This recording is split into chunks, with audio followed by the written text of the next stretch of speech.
My beloved child, the truth is that there has never been a single moment in your life that was accidental. The fact that you are still here, that your heart continues to beat, that breath still rises and falls within your chest, is not because you are luckier than others, nor because you have never made mistakes. It is because I have kept you. I have laid my hand of protection over your journey. Even along the stretches, you never noticed. There were times you thought you survived by instinct alone, by habit, by your own toughness. But my child, without my quiet guardianship, you would have fallen long ago, especially in those moments when your heart felt most hollow. Your being alive today is not a meaningless delay. It is a space of grace, a gift of time I have given you so you might rediscover what your soul has neglected for far too long. I know you once believed that faith could only be measured by great events, by dramatic moments, by miracles so obvious they leave others in awe. You grew accustomed to waiting for a sign strong enough to force belief upon you. Yet while you waited for thunder, I was working silently within the smallest movements. I did not test your faith by pushing you into an abyss, but by placing you in the midst of an ordinary life where days unfold slowly and steadily. And it is precisely that steadiness that lulls the soul to sleep. You assumed that when nothing remarkable happened, nothing divine was at work. You were mistaken. Some of my deepest work takes place when nothing seems to change. Because I am digging foundations within you, places your own eyes cannot reach. Listen to me now with your fullest attention, not with ears trained to react, but with the deepest chamber of your soul. I do not come to plant fear, nor to threaten you with dark futures. I come to wake you from a long trance, the trance of postponement, of telling yourself there is still time. Later will do. Everything is fine as it is. You did not realize that this very sense of fine has slowed your seeking of me. You learned to adapt to emptiness and called it peace. You grew accustomed to dryness and called it maturity. But I see clearly inside you there is thirst, weariness, and a longing for a real touch, not merely another day endured. My child, every second of your life unfolds within a sacred order you did not design. Not a single breath is wasted. Not a single morning is meaningless.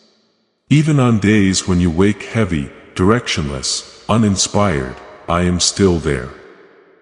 I use those days to whisper a truth into your heart.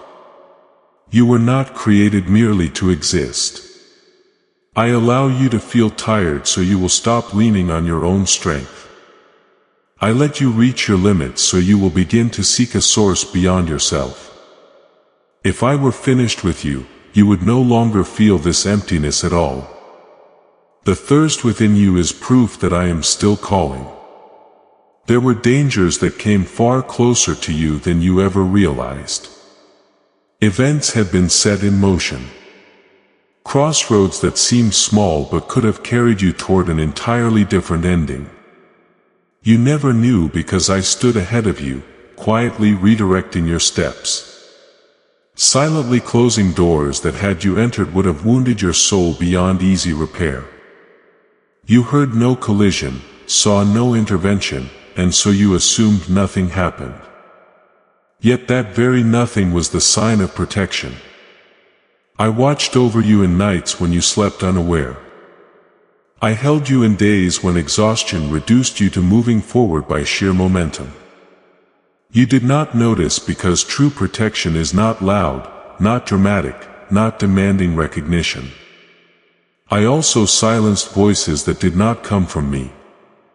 Some words were sown into your mind with an appearance of reason, persuasion, and familiarity.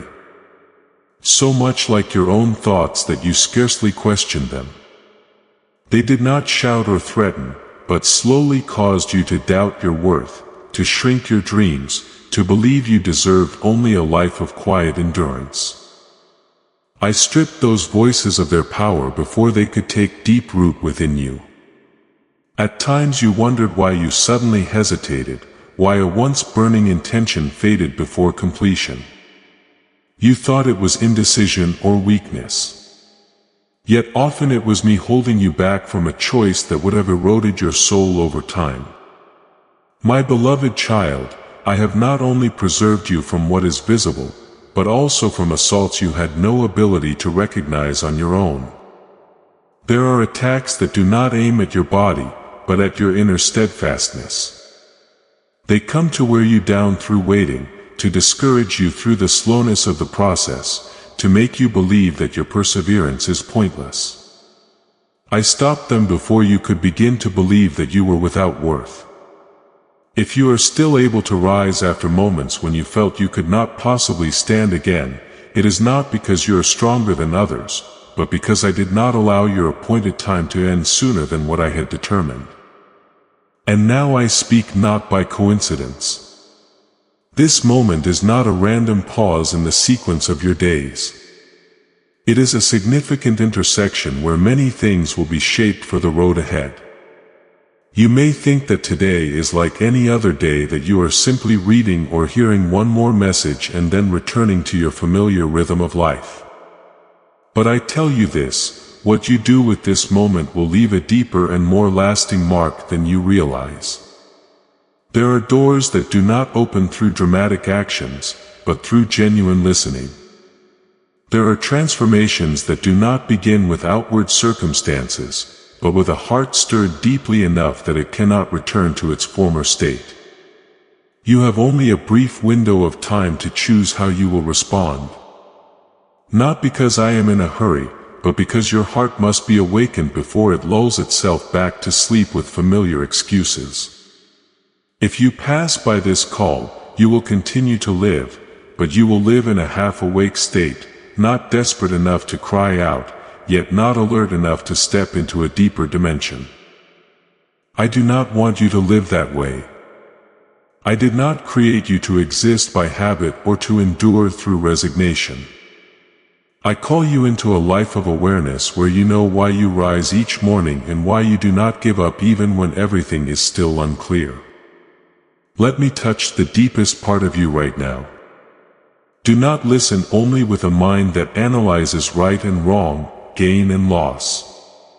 Listen with a soul that longs to live in alignment with its true purpose. You have grown accustomed to postponing spiritual decisions, telling yourself that you will return to them later, that you will be more serious when you have time. But my child, time does not automatically make you ready. Only a response given at the moment of calling opens the next step. I am not asking you to understand everything. I am simply inviting you to trust enough not to turn away. Top of form, my beloved child, the moments now unfolding before you are not an unconscious extension of yesterday. Nor are they a vague transition you can casually pass by and return to later. These are decisive moments where you either choose to rise and step into the depth of life. I have been quietly preparing for you, or continue circling familiar paths, persuading yourself that such a life is safe enough. But my child, that false sense of safety has stolen from you what is most precious, wholeness. I did not create you to live a repetitive life existing by reflex and habit alone. I am calling you into a life with direction, depth, and meaning. A life that requires you to dare to respond when you are called. I test your faith not because I find pleasure in your struggle. I am not one who watches you from a distance to see how long you can endure. I test your faith because faith, if never placed under pressure, remains only a beautiful idea spoken with ease. A faith that has never been shaken does not know what it truly stands upon. A faith that has never been required will never discover the real strength I have placed within it. You often think faith is the feeling of peace when everything is in order. But I tell you this, true faith reveals itself most clearly when you must walk forward without any visible guarantees. Many times you have asked me in silence, why is everything taking so long? Why hasn't the answer come? Why are the knots I have prayed over for so long still not undone? I hear every one of those questions and I do not fault you for asking. But my beloved child, you must understand something deeper than what your eyes can see. I do not delay because I lack power. I am not slow because I hesitate or forget. Everything I do unfolds in perfect timing. A timing that aligns not only with external circumstances but also with your inner maturity. What you call slow often does not lie in my actions but in your readiness. I do not withhold blessings as dangling rewards to test your patience. I am preparing the vessel that will carry those blessings, and that vessel is you. If I were to pour when the vessel is still cracked, the blessing would become a burden. If I were to open the door when you are not yet steady, what should be a breakthrough would become a crushing weight. I love you too much to give you something before you can stand firm under its weight. You see only the surface of the days, the unfinished matters, the unanswered prayers, the road still veiled in mist. But I see the entire chain of decisions shaping your destiny. I see how each time you choose to keep believing while your heart is weary, a quiet strength is being built. I see how each time you do not turn away, do not shrink back, do not close your heart. The foundation within you grows stronger than you realize. What you call standing still is in truth growth in depth. A kind of growth not easily recognized by the naked eye. My beloved child, faith that is never shaken cannot stand firm. A tree that has never faced strong winds will not grow roots deep enough to remain when a storm arrives. In the same way, a faith that has never been tested will collapse when confronted with greater responsibility. I am not preparing you for a small season. I am preparing you for what will require you to stand not only for yourself but for others as well. That is why I allow the winds to blow. Why I allow the ground to tremble, not to knock you down, but to drive your roots deeper into me. At times you think that if I truly loved you, I would have made everything easier. But my child, true love is not the removal of every challenge. It is leading you through challenges so you may become who you were created to be. I do not want you to live your entire life in a state of just enough simply because you were never pressed to trust fully. I do not want you to look back with regret realizing you were so close yet did not dare to take one more step. These moments are inviting you to make an inner choice. Quiet, unannounced, yet profoundly formative. You can choose to rise in faith even while your knees tremble, or you can continue to delay. Continue walking the familiar circles, reassuring yourself that tomorrow will be different. But my beloved child, tomorrow does not change on its own. If today you do not choose differently, I am here not to force you but to call you.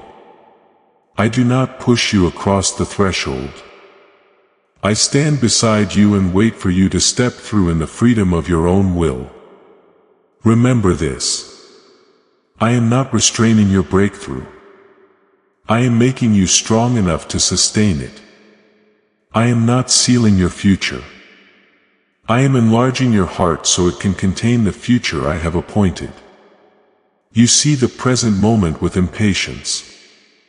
I see the entire journey with eternal understanding.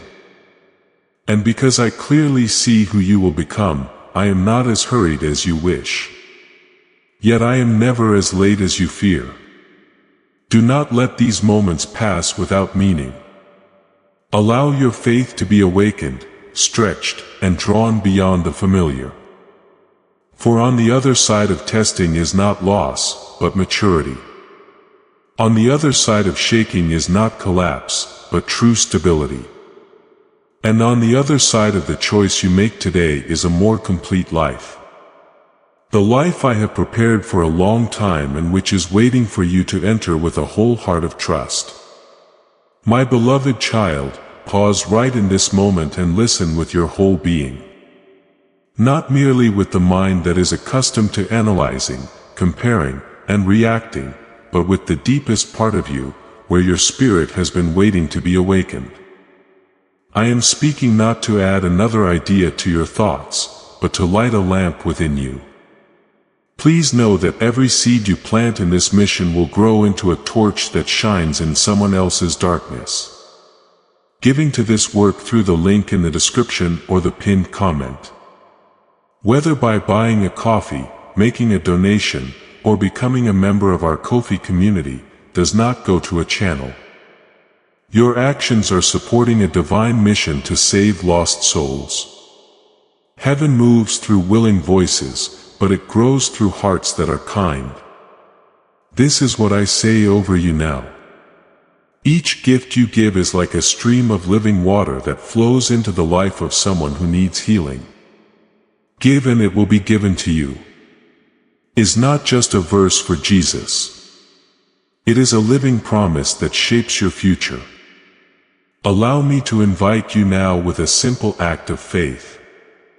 Come into this moment with purpose, with honesty, and with hope.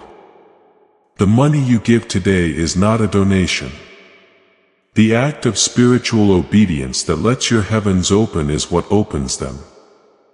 Let go of your seed and see what God brings back into your life. For there are things that if heard only with the mind will quickly be forgotten. But if heard with the Spirit, they become life.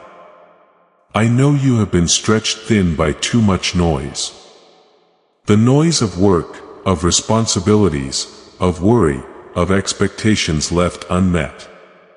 And within that constant clamor, you have gradually grown accustomed to living without truly listening. The enemy has taken advantage of this. He does not need to come with violence or obvious blows. He comes through prolonged distraction, through accumulated weariness, through repetitive thoughts that leave your mind tangled and exhausted. He SWS in you a fatigue so deep that you no longer have the strength to ask deeper questions. He does not make you doubt through crude lies, but through questions that sound reasonable. If I truly care, why are you still here? If I am speaking, why do you hear nothing? If I love you, why is everything still so difficult? And my child, those questions do not come seeking answers. They come to make you stop searching. He whispers that I am silent. He convinces you that silence means distance. But my beloved, silence is not always absence. There are seasons of quiet that I allow so you may learn to listen more deeply. No longer relying on surface emotions or easily recognizable signs. I do not disappear when you feel nothing. I do not leave when the excitement fades. In the very moments you think I am not speaking, I am doing a more delicate work removing your dependence on noise so you can recognize my voice even when I speak in a whisper. The enemy has used people and circumstances to distort how you see me. He uses relationships that wounded you to make you believe I will also disappoint you. He uses long seasons of waiting to convince you that I am delayed. He uses closed doors to lead you to conclude that I have turned away. But my child, not everything that brings pain comes to destroy you. Some things I allow not to take life from you, but to strip away the layers that keep you from discerning my voice among so many others. No attack against you goes beyond my permission. Not because I desire your pain, but because I desire your growth. You cannot learn to recognize my voice if you only hear me when everything is calm. You must learn to discern my voice in the storm. When the winds howl and the waves crash without rest, you must know that my voice does not compete with the noise. My voice passes through it. When you learn this, no circumstance will be able to take away your inner direction. I do not come to warn you about the end of the body, for the body will pass according to the order of time. I come to warn you about something far more dangerous. The stagnation of the soul. A soul that no longer longs will slowly lose its ability to sense life. A soul accustomed to postponement will gradually lose its sensitivity to the call. A soul that stops seeking will convince itself it is full, while in truth it is living more shallowly than it realizes. Spiritual stagnation is not loud. It lulls. It does not frighten you. It makes you comfortable. I also come to warn you about spiritual blindness. When you look but do not see, hear but do not understand. You may read much, hear much, know much, yet still fail to recognize what I am doing right before you. Blindness is not a lack of information. It is a lack of wakefulness. And when you are no longer awake, you will measure everything by the standards of the world. Fast or slow, gain or loss, easy or hard, you will miss the depth of what I am weaving through every small detail. And there is also spiritual deafness when you no longer respond to the call. Not because I am not speaking, but because you have grown accustomed to letting my voice pass without response. You hear, but you no longer pause. You sense, but you no longer act. You know, but you no longer allow what you know to change how you live. This is a very dangerous state because it allows you to continue existing without truly living. My beloved child, many people live a long time but never truly live. They fulfill obligations to achieve goals, maintain appearances, yet their souls have never been awakened. Many are still breathing but have never awakened from the trance of habit and fear. Many exist but have never conquered. Not because they are weak, but because they have never entered the true battle within themselves. I do not want you to become one of them. That is why I am calling you now, not tomorrow. Not when you are less busy, not when everything is clearer. I call you in the midst of your weariness, in the middle of your confusion, in the very storm you are facing. For if you learn to hear me here, you will hear me anywhere. If you recognize my voice in the chaos, you will never truly be lost. Open your heart. Do not resist. Do not defend yourself. Do not analyze too quickly. Let your spirit be touched. I do not come to frighten you, but to awaken you from a life of mere existence. I come to lead you into true life where you do not merely survive each day, but live with purpose, with wakefulness, with a victory that begins from within. And when you choose to listen right now, you will realize this. My voice was never silent. You are simply ready to hear it now. My beloved child, I did not call you to live suspended between two shores. Nor did I call you to merely get by each day with a weary heart. I called you to overcome. I long to see you stand upright, no longer bowing before the shadows of the past, no longer trembling at the voices that once made you feel small. I want you to live in the authority I have placed upon you. Not the authority of pride, but the authority of one who knows to whom they belong, who knows why they were created, and who knows they no longer need permission from fear in order to move forward. Before you ever saw the light of your first day, before the foundations of the earth were laid, I knew you.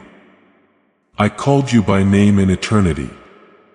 I planted within you an identity not defined by what you did wrong, nor confined by what others think of you.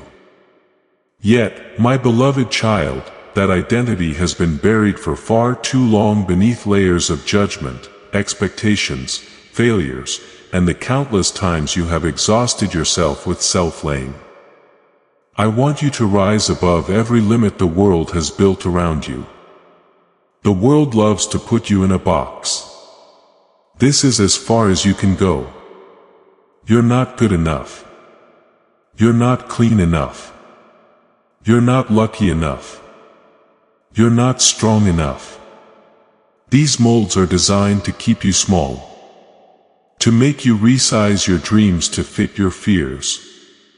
There are cages not made of iron but of words, memories, and distorted lessons you absorb through pain.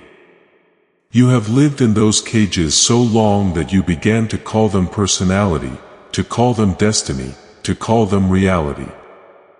But my child, I did not create you to live by the warped reality of fear. I created you to live by the truth of life. I want you to break the patterns that have imprisoned you for years. Not only the patterns imposed by others, but also the ones you built to protect yourself. You learned to wear a hard shell so no one would see your vulnerability. You learned to use business to avoid the emptiness inside. You learned to smile while cracking within, to say, "I'm fine," while holding your breath just to survive.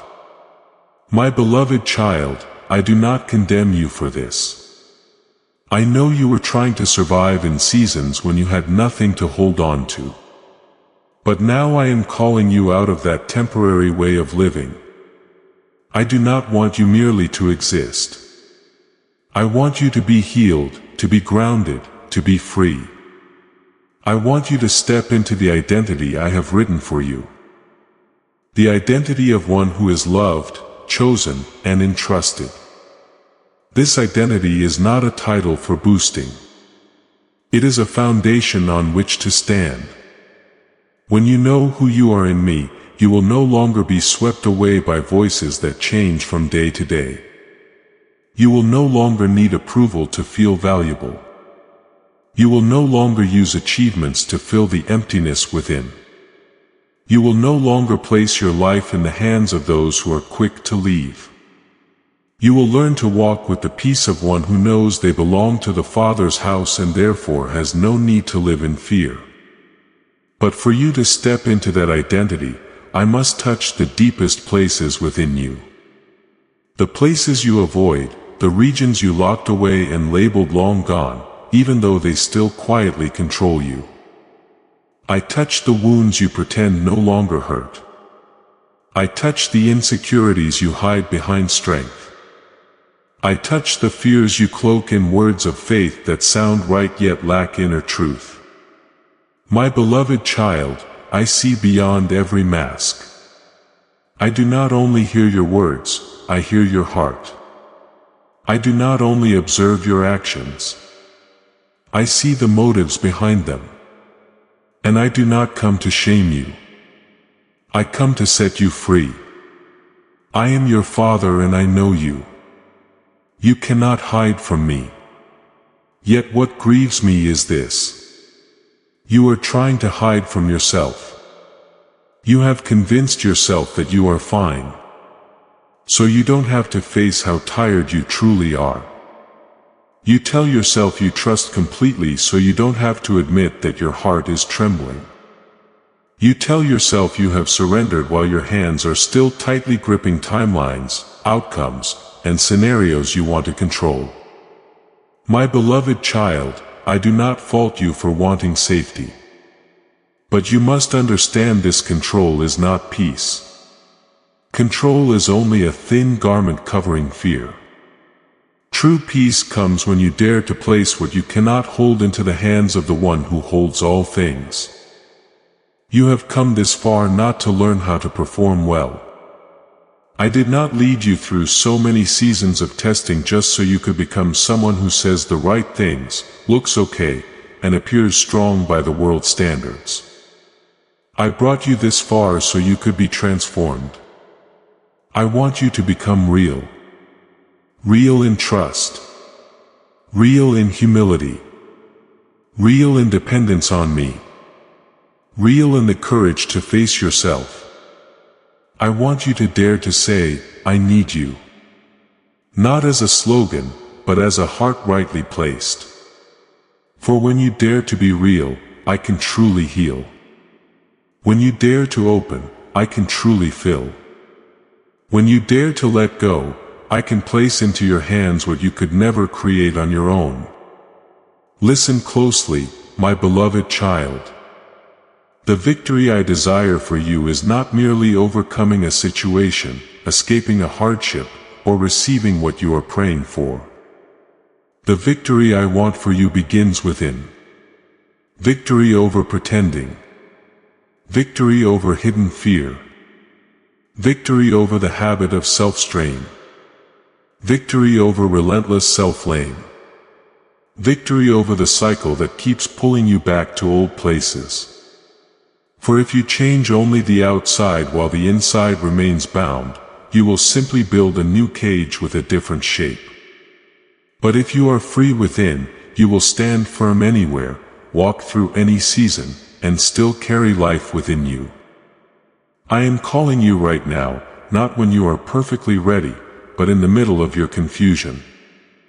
I am lifting you higher, higher than limited perspectives, higher than the old stories you tell about yourself, higher than the judgments of others. I am inviting you out of the shadows of trying to look okay and into the light of truth where you no longer have to carry everything alone.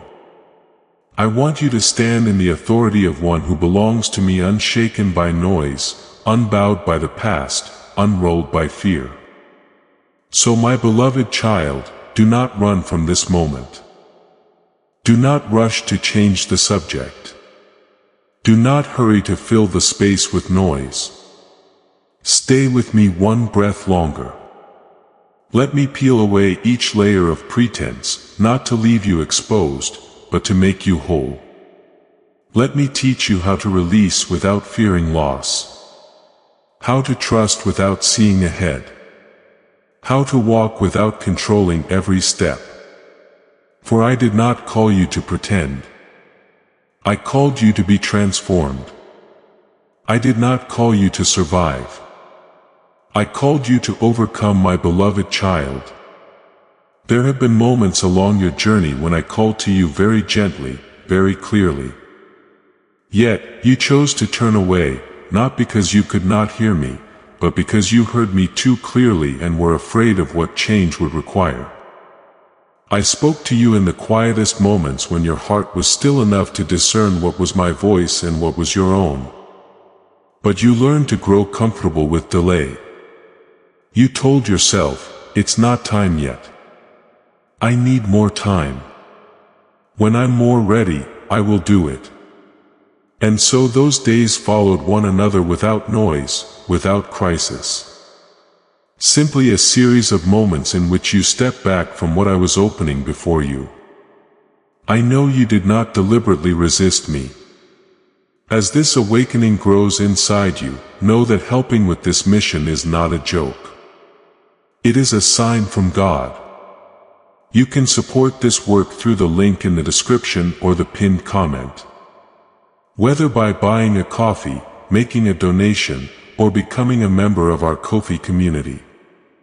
By doing so, you become part of Jesus' plan to save souls who are still stuck in fog. Every seed turns into light that fights against darkness. If you water others, you will be watered yourself. Jesus says, this is not history.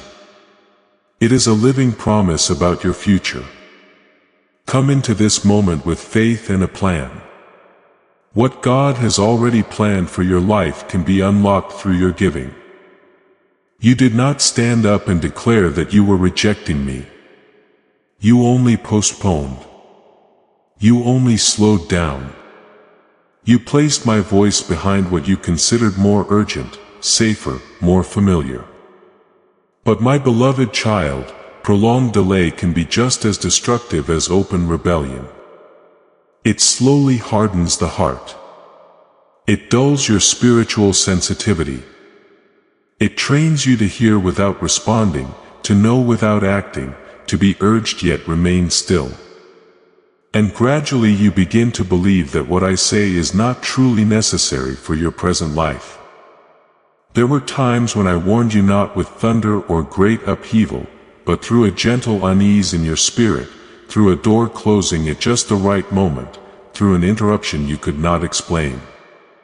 Yet you learned to overlook those signs. You called them coincidence, something minor, probably nothing. You became accustomed to negotiating with my voice just this once. I'll do it later. Let me wait a little longer. You did not realize that every time you said later, you were teaching yourself that my voice could be placed behind your convenience. When I say now, it is not because I am impatient. I say it because I see what you do not yet see. I see the crossroads ahead, the time-sensitive opportunities, the doors that do not remain open forever. Yet you respond with later because you assume time will always be there to serve you. When I say time is short, I am not trying to frighten you but to awaken you. Still you reply when I am ready as though your readiness were the measure of my plan. When I say step forward, I am offering you a chance to grow in faith. But you answer maybe because you want certainty before obedience. My beloved child, I understand the fear hidden beneath those delays. You fear making mistakes.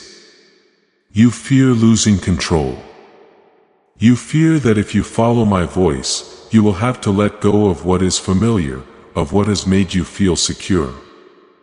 You fear that true obedience will leave you with no way back.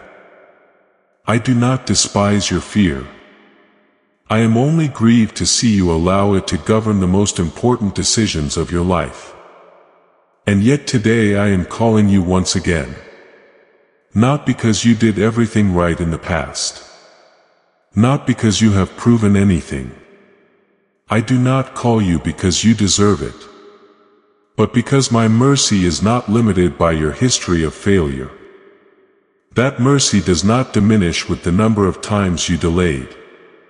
It is deeper than the times you turned away, wider than your hesitation, more enduring than your unfaithfulness. I do not measure my love by how well you perform, but by who I am. My love is stronger than the quiet rebellion within you. Even when you do not name it rebellion, I know there were times when you placed your own will above my voice. Yet my love does not withdraw when you do that.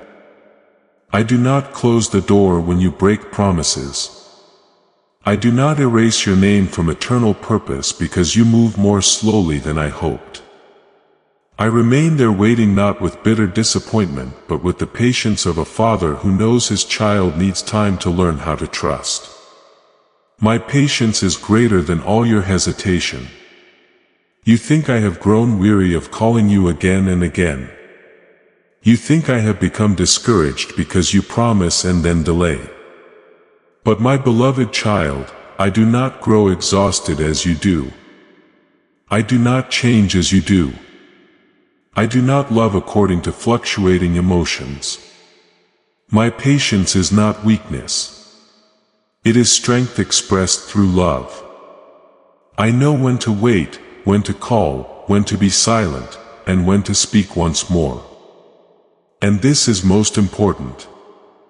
The purpose I have for you has not changed. Even though you once lost your way, your missteps did not force me to rewrite my plan in panic. Your delays did not confuse me.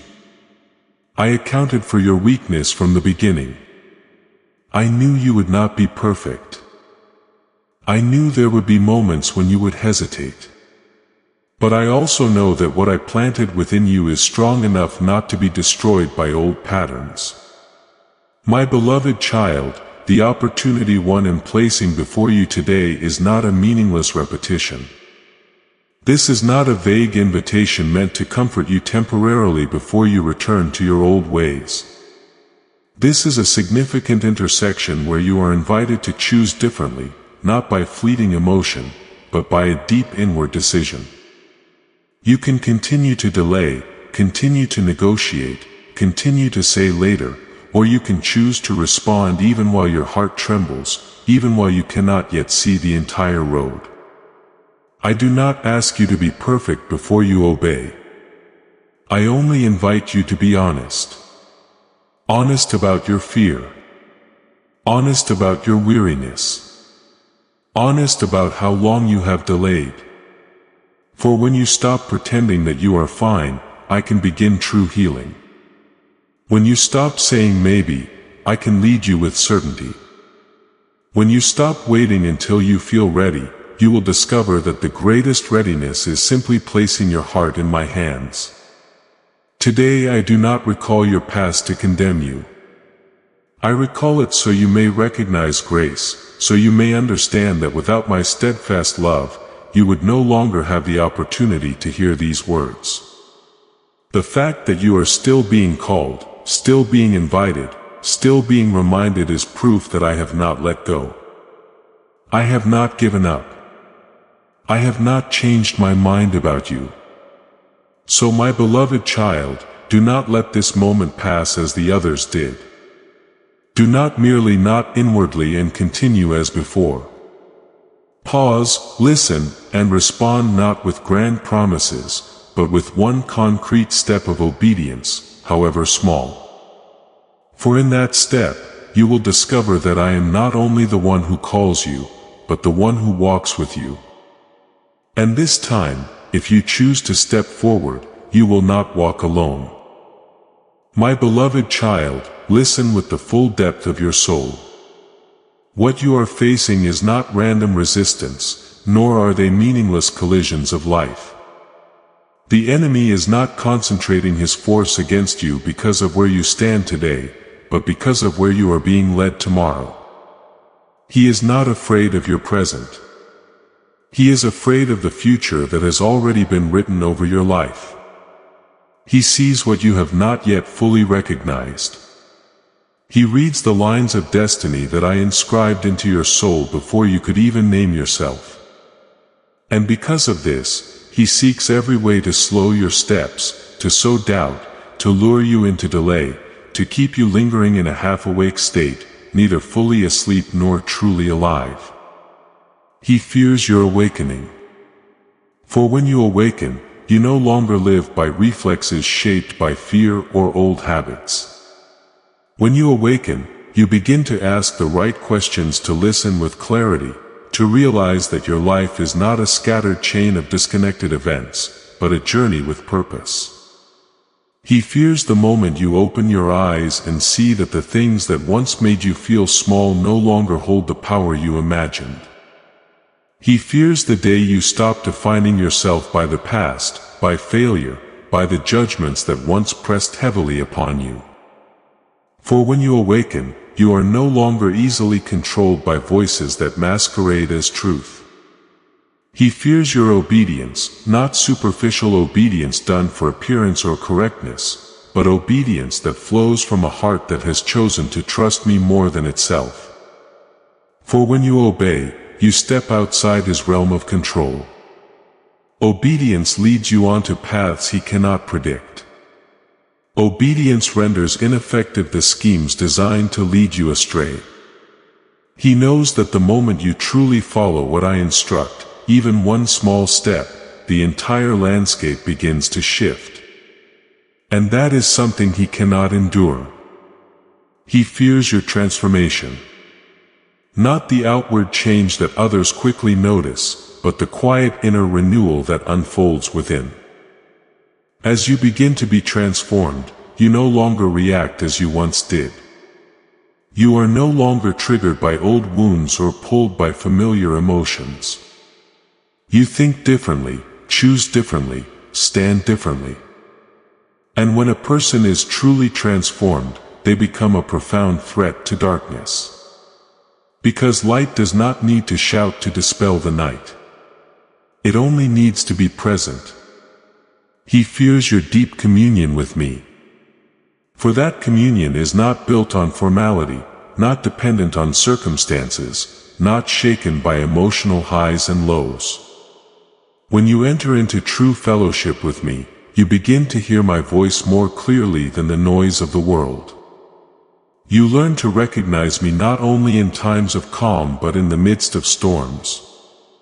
And my beloved, a person who can hear my voice in the storm is not easily broken. He fears this because he cannot control someone who is led from within. He fears the moment you realize who you truly are in me. Not the identity society assigns you, not the role you carry, not the labels that have been placed upon you, but your true identity chosen, loved, and trusted. When you grasp this, you no longer strain to prove your worth. You stop living to please everyone. You are no longer afraid of loss because you know you belong to the one who never loses you. And it is this freedom that causes the enemy to tremble. For the moment you awaken, the chains that have bound your family for generations will begin to break. There are cycles that do not originate from personal decisions, but from inherited patterns, shared fears, repeated failures, familiar wrong choices. You once called them destiny, family traits, the way things are. But my beloved, when you awaken, you will be the first to say, this pattern ends here. And when one person stands up in the light, the entire current behind them begins to change direction. The moment you awaken, generational patterns will come to an end. Not because you are perfect, but because you have chosen differently. You no longer respond from old programming. You no longer repeat ways of living that wounded generations before you. You establish new boundaries, new choices, new words. And though these shifts may seem quiet, their power is far greater than you imagine. One decision made in the light can reshape an entire lineage in silence. The moment you awaken, assignments set against your household will lose their authority. What was designed to divide, to drain, to exhaust will no longer find ground to stand on. Not because challenges disappear, but because you are no longer standing in the same position. You have stepped out of the role of victim and into the place of stewardship. And when you stand in the right position, what once held power over you will simply fall away. The moment you awaken, those whose destinies are tied to yours will find their deliverance. You may not know all of them. They may be your children, people you have not yet met, souls waiting for the light you carry. But my beloved, your life is not only about you. When you are freed, you open the way for others. When you stand, others find a place to lean. When you dare to believe, others dare to hope. This is why the enemy wants you asleep, because he knows your awakening will ignite the awakening of many more. The enemy fears you because I have placed my word within you. Not for you to keep to yourself, but to live, speak, and act from it. When you rise in your true identity, you will carry light into places darkness has occupied for years. That light does not come through argument or competition, but through the presence of a life made new, and as Scripture declares, the light shines in the darkness, and the darkness has not overcome it. John 1 verse 5, my beloved, this is not merely a verse. It is the reality I am establishing over your life. So do not be surprised when resistance arises. Do not be shaken when pressure increases just before significant steps forward. Do not question why things feel harder when you draw closer to me. These signs do not mean you are on the wrong path. Often they confirm that you are on the right one. The enemy only fights what holds value. He only seeks to extinguish lights capable of illuminating the way. Be strong, my beloved. I am very near. I am not watching from a distance. I am walking with you through every step of awakening. I know you still tremble, still carry questions, still have places that are not yet healed. But I do not wait for perfection before I use you. I work through willing hearts. And your willingness, however small, is enough for me to continue writing what is great. Rise up, not by your own strength, but by trust. Walk forward, not because you feel fearless, but because you know I am leading the way. You are about to enter your divine future. Remember that this message does not end with you. People can use your breakthrough to get where they need to go through the link in the description or the pinned comment. Whether by buying a coffee, making a donation, or becoming a member of our COF community, you can help this mission. By doing so, you are sowing into the awakening, deliverance, and restoration of souls who are still trapped in darkness. This is not poetry. When Jesus says, "Give and heaven will open over you," every seed you plant turns into oil for your destiny, fire for your calling, and safety for your family. Now is your time, my child. Have faith. And as you do, watch God multiply what you let go of.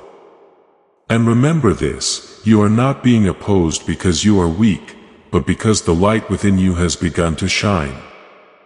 I have placed my word within you. And when you live in alignment with it, darkness will have no choice but to retreat. My beloved child, this is precisely why I am calling to you with a strong voice, without detours, without softening my words. Not because I lack gentleness, but because I love you enough not to pretend that everything is calm when danger is so close. I speak as a father standing at the beginning of a road, seeing what his child has not yet perceived. When a child is walking toward fire, a father does not kneel to whisper or weigh his words to make them sound pleasant. He calls out loudly, even shouts, not because anger has erupted, but because love is racing against time. And now I am calling out to your spirit in that same way, not to frighten you, but to pull you back from what would wound you more deeply than you realize. You are very close to a breakthrough, closer than you think. Yet at the same time, you are also close to a spiritual danger closer than you recognize. These two often walk side by side. When a new door is about to open, distractions multiply. When the moment of breakthrough draws near, the noise grows louder. Not to stop you with brute force, but to lull you to sleep with familiarity. That is why I cannot speak softly. I need you awake. The danger is not physical death. A person can live a long time while the soul has quietly closed itself off long before. The real danger is distraction. When you allow secondary things to take the place of what is essential. When business substitutes for presence. When doing much is mistaken for living rightly. Distraction does not arrive like a storm. It comes like a thin mist, light enough to escape notice. Persistent enough to soak into your habits. And then you no longer hear clearly. Not because I am silent, but because the ears of your heart have grown accustomed to noise. The danger is disobedience dressed in the clothing of reason. You know what I am inviting you into. Yet you negotiate. You hear, but you delay. You sense, but you postpone. Disobedience rarely appears with a fierce face.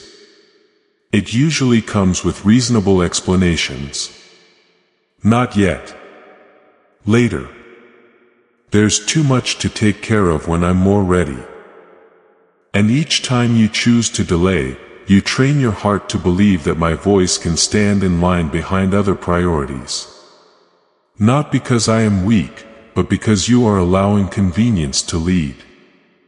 The danger is missing the timing of my guidance. Some doors do not remain open forever. Some moments are designed for you to step through with timely obedience. When you miss the timing, you do not lose my love, but you may lose the ease of the journey. You will learn similar lessons, but by detours with greater weariness, with unnecessary wounds.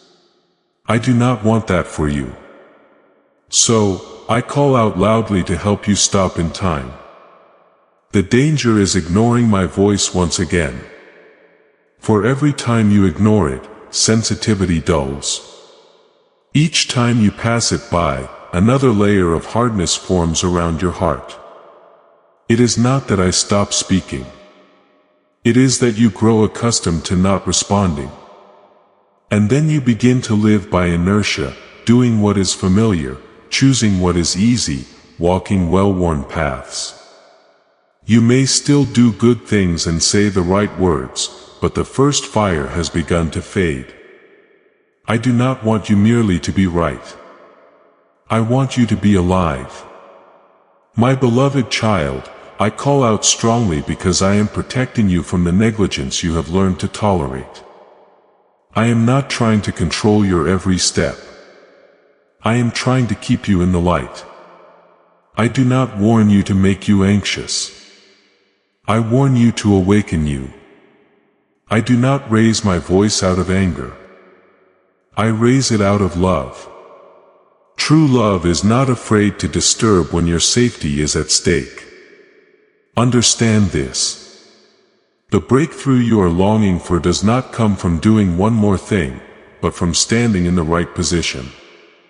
The right position is where you hear and respond as soon as I speak. The right position is where you release distraction to preserve presence. The right position is where you choose obedience before you fully understand. And it is there that blessing becomes light. Goodness becomes clear and your steps become steady. I know you are tired. I know you have been carrying many roles. I know you have tried to keep everything together. But my beloved child, effort cannot replace obedience. Business cannot replace listening. And outward results cannot compensate for inner depletion. That is why I'm calling you back. Not back to a ritual, but back to relationship. There my voice is not drowned out. Your steps do not drift and your heart is not divided.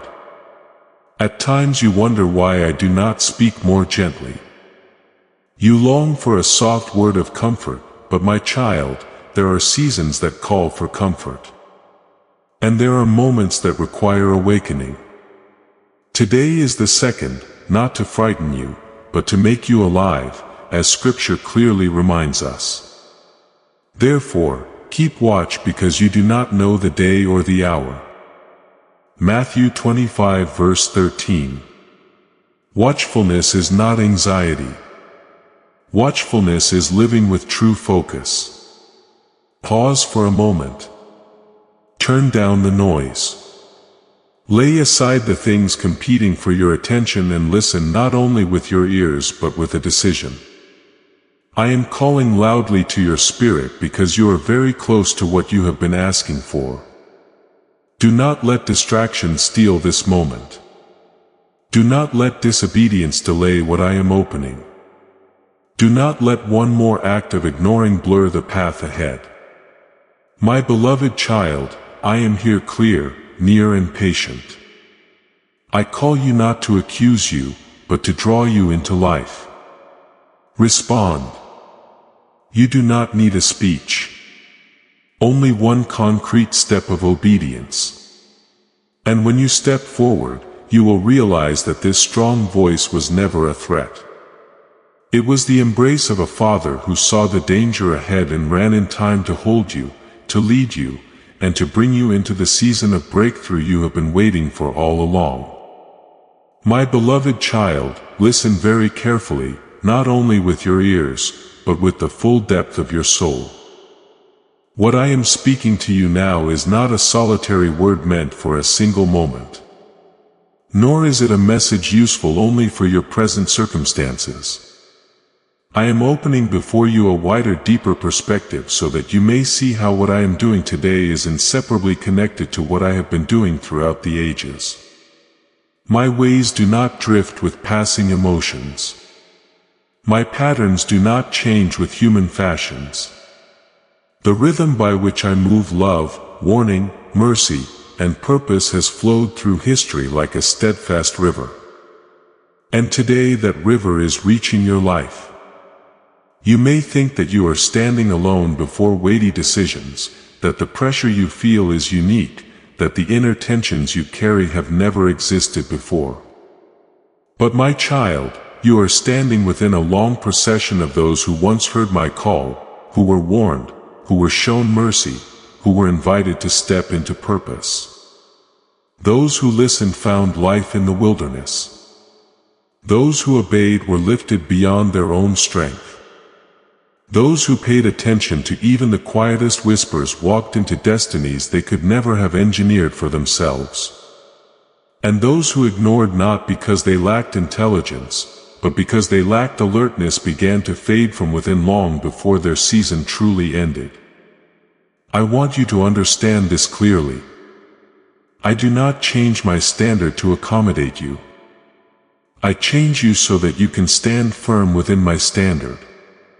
When I warn, it is not a threat. It is love moving ahead of danger. When I call, it is not pressure. It is purpose.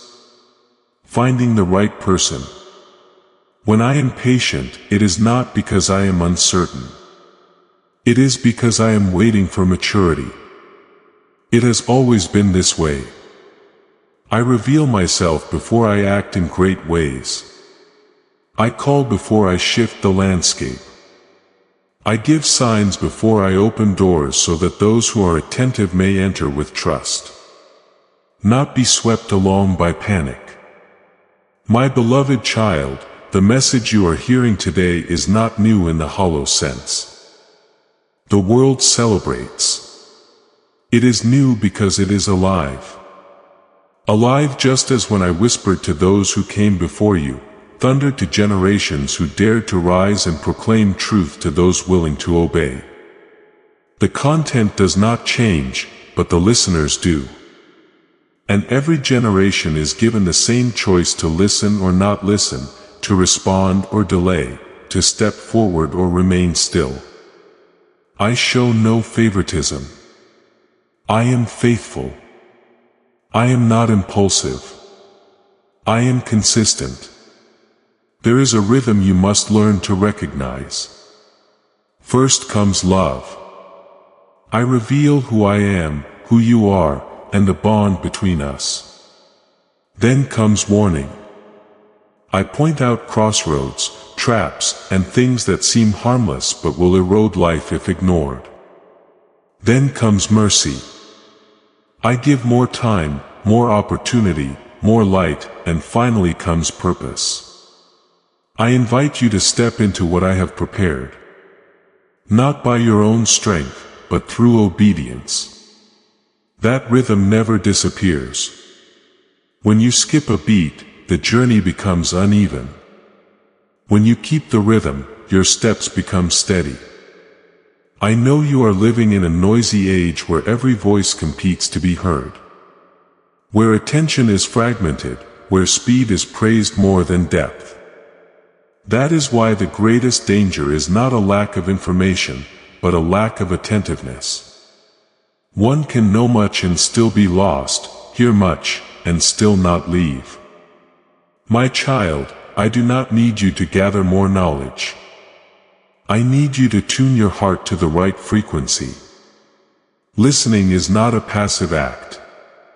It is an active choice to place me above every other voice. Look at history with awakened eyes. Those who survived were not the strongest, the smartest, or the most numerous, but those who listened and acted. Those who were lifted up were not those who never stumbled, but those who stumbled and rose again in obedience. Those who entered destiny were not those without fear, but those who laid fear down in order to walk by instruction. And those who ignored, though they may have continued outwardly, lost life within very early because they became accustomed to hearing without responding. My beloved child, I am speaking to you today not to rehearse history as a distant lesson, but to help you recognize where you stand within that flow. Which part of the rhythm are you in? Are you receiving love or taking warnings lightly? Are you leaning on mercy to delay or using mercy as strength to obey? I ask not to condemn you, but to guide you back to the right place, the place where you can hear clearly and walk lightly. Let this be firmly written on your heart. I do not speak to take away joy. I speak to protect life.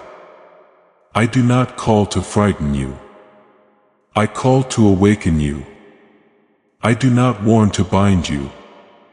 I warn to set you free. And I do not repeat ancient words to worry you. I repeat them because truth does not need to be reinvented to remain true. As Scripture says with simple and powerful clarity today, if you hear His voice, do not harden your hearts. Hebrews 3 verse 15. Today is not a vague idea. It is the moment of response. My beloved child, choose to be one who listens so that you may live. Choose obedience so that you may be lifted. Choose attentiveness so that you may step into destiny. Do not let delay disguise itself as wisdom. Do not let noise blur guidance. Do not let old habits extinguish new alertness. I am speaking as I have always spoken, and I will continue to speak until love completes its purpose in you. My beloved child, look deeply into my word.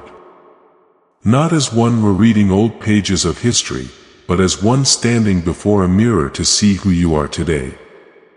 For every story recorded there does more than recount what once happened.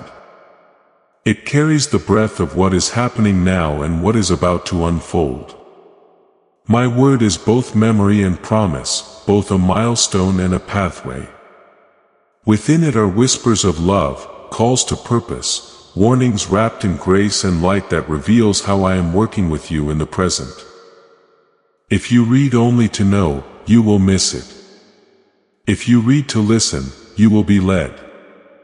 You ask why I speak with urgency. You wonder why my voice is raised. Why I repeat words that seem familiar. My child, look at how I have always spoken in my word. I have never waited for disaster to erupt before lifting my voice.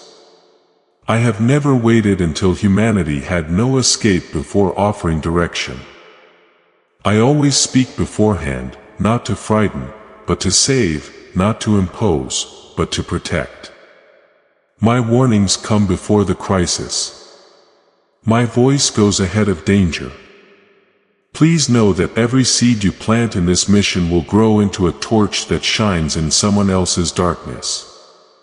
Giving to this work through the link in the description or the pinned comment, whether by buying a coffee, making a donation, or becoming a member of our COF community, does not go to a channel. Your actions are supporting a divine mission to save lost souls. Heaven moves through willing voices, but it grows through hearts that are kind.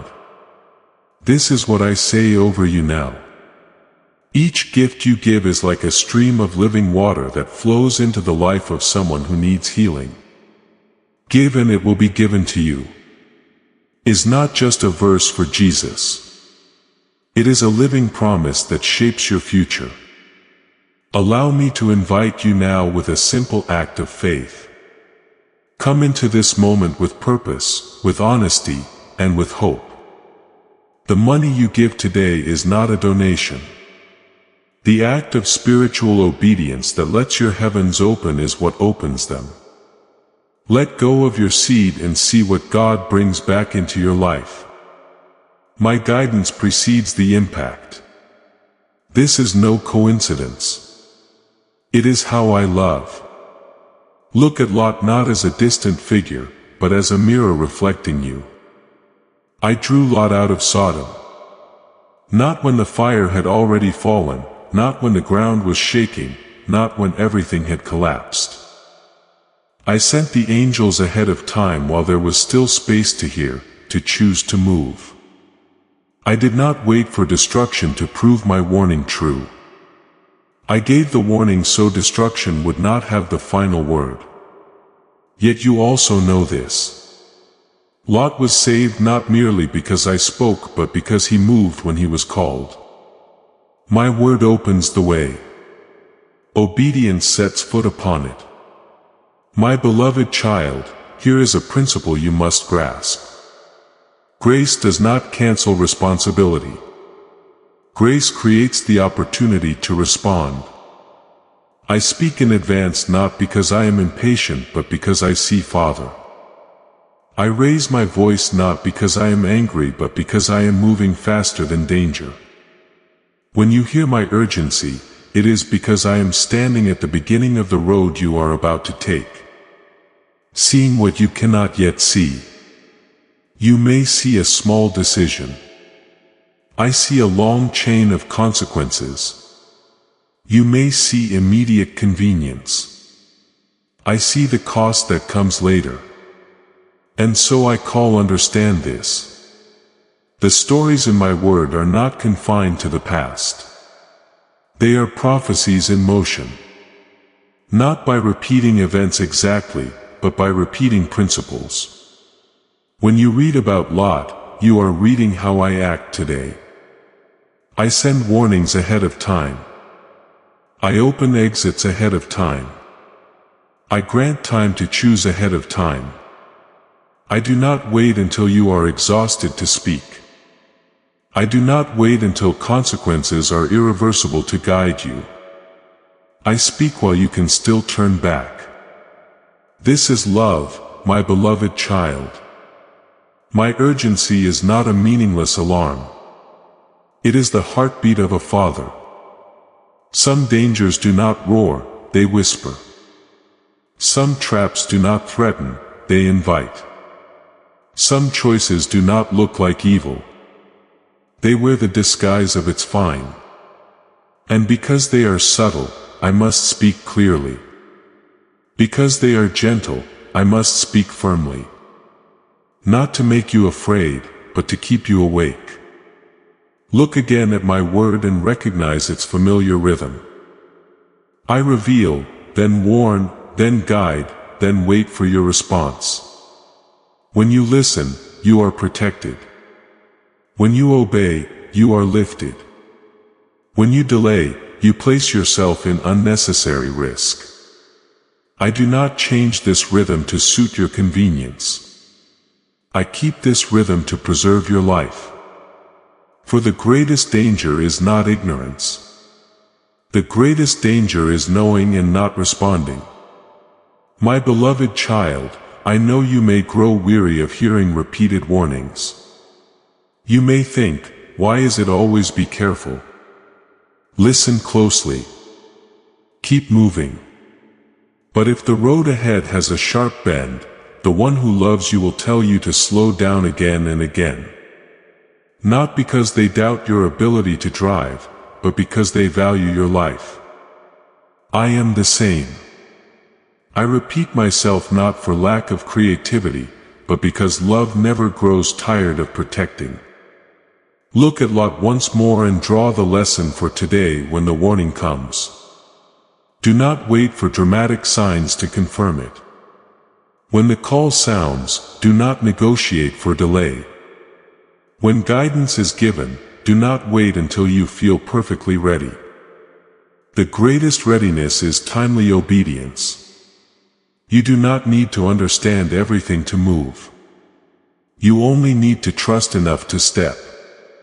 And when you step, the light will open for the next step. My beloved child, I speak urgently because I am leading you ahead of danger, not pushing you into it. I call out loudly because I am opening the way to blessing, not withdrawing what is good. I repeat my warnings because I want you to take the shorter, lighter, healthier path, the path of obedience. As Scripture gently yet powerfully reminds us, I will instruct you and teach you in the way you should go. I will counsel you with my eye upon you. Psalm 32 verse 8. This is not merely an ancient promise. It is a present reality. So look at my word as one receiving a living map. Do not read to argue, read to walk. Do not listen to nod, listen to act. Do not wait for the fire to leave. Go while the light still shines. For my warnings always come before the crisis. My voice always goes ahead of danger. And my guidance, if you follow it, will always go ahead of the impact, leading you to the place where you are kept, lifted, and made whole. My beloved child, I am trying to spare you from unnecessary detours, paths you have walked too many times. Lessons that should not have to be relearned through exhaustion. I do not fault you for being slow. My heart aches because you have grown weary. I am working to shorten what the enemy wants to prolong. For he knows that if you keep circling, your strength will drain, your vision will blur, and your faith will be worn thin. I am seeking to accelerate what has been delayed, not with human haste, but with heavenly precision. Yet, my child, there is one thing that cannot be replaced. You must listen. Not listening merely to know, but listening in order to move. Not listening for comfort, but listening in order to obey. I do not rescue you by making everything easily understandable to reason. I rescue you by leading you at the right time. There are paths you will never leave if you rely only on logic, because logic will ask countless questions, none of which can open the door. Listening is different. Listening places you into the flow of life where a single quiet instruction can alter an entire direction. That is why I tell you, look at Elijah and the widow of Zarephath. Not to study an old story, but to recognize how I am acting today. I told Elijah to leave a place of supernatural provision. Pause and notice that detail. Elijah did not leave because the supply had dried up. He left while provision was still there to reason. This makes no sense. Why leave a safe place? Why abandon a proven source? But my beloved child, I do not provide only for today. I guide for tomorrow. There are places that are good, but whose season has ended.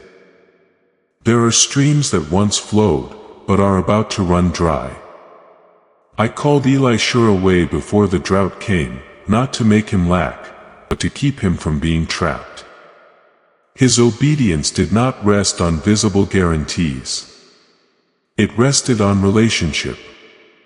And I told the widow to do something that seemed even more illogical, to offer her last meal. My child, I know that sounds like too much to ask. She had no surplus. She was standing at the very edge of hope. Yet, it is precisely at that edge that I do not look for abundance. I look for trust. I do not need large quantities. I need a willing heart. That woman did not give because she foresaw the miracle. She gave because she heard and believed.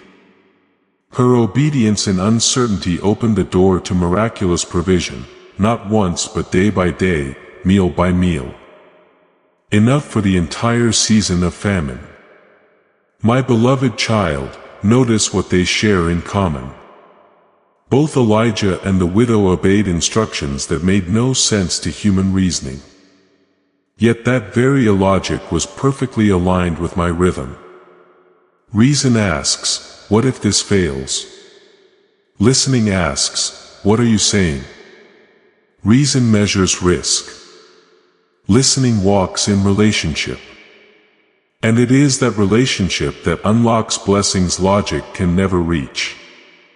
For blessing is not merely a result. Blessing is a flow. And it requires you to stand in the right place for it to pass through.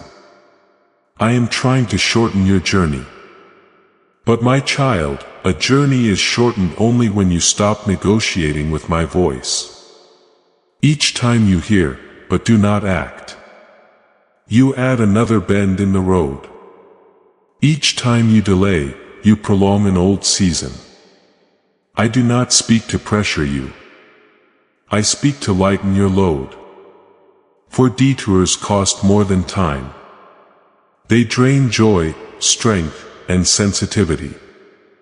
I want you to walk the straight path, not one without challenges, but one filled with purpose. Understand this. The enemy does not need you to commit a great failure. He only needs you to delay a small obedience. He does not need you to turn away. He only needs you to stand still. And while you stand still, he stretches things out. I am different. I accelerate through obedience. One step of obedience today can spare you 10 weary steps tomorrow. One small decision to put me first can open a stream of ongoing provision that you could never manufacture on your own. My beloved child, I am not asking you to abandon reason. I am asking you to put it in its proper place. Reason is a good servant but a poor master. When reason leads, you will go only as far as what you already know. When listening leads, you will arrive where I have prepared. Elijah did not know what awaited him in Zarephath. The widow did not know how the flour and oil would last, but they knew one thing I had spoken, and for them that was enough. Let your listening heart unlock what reasoning cannot reach. Do not wait for certainty before obeying. Certainty often comes after the step. Do not wait for abundance before believing.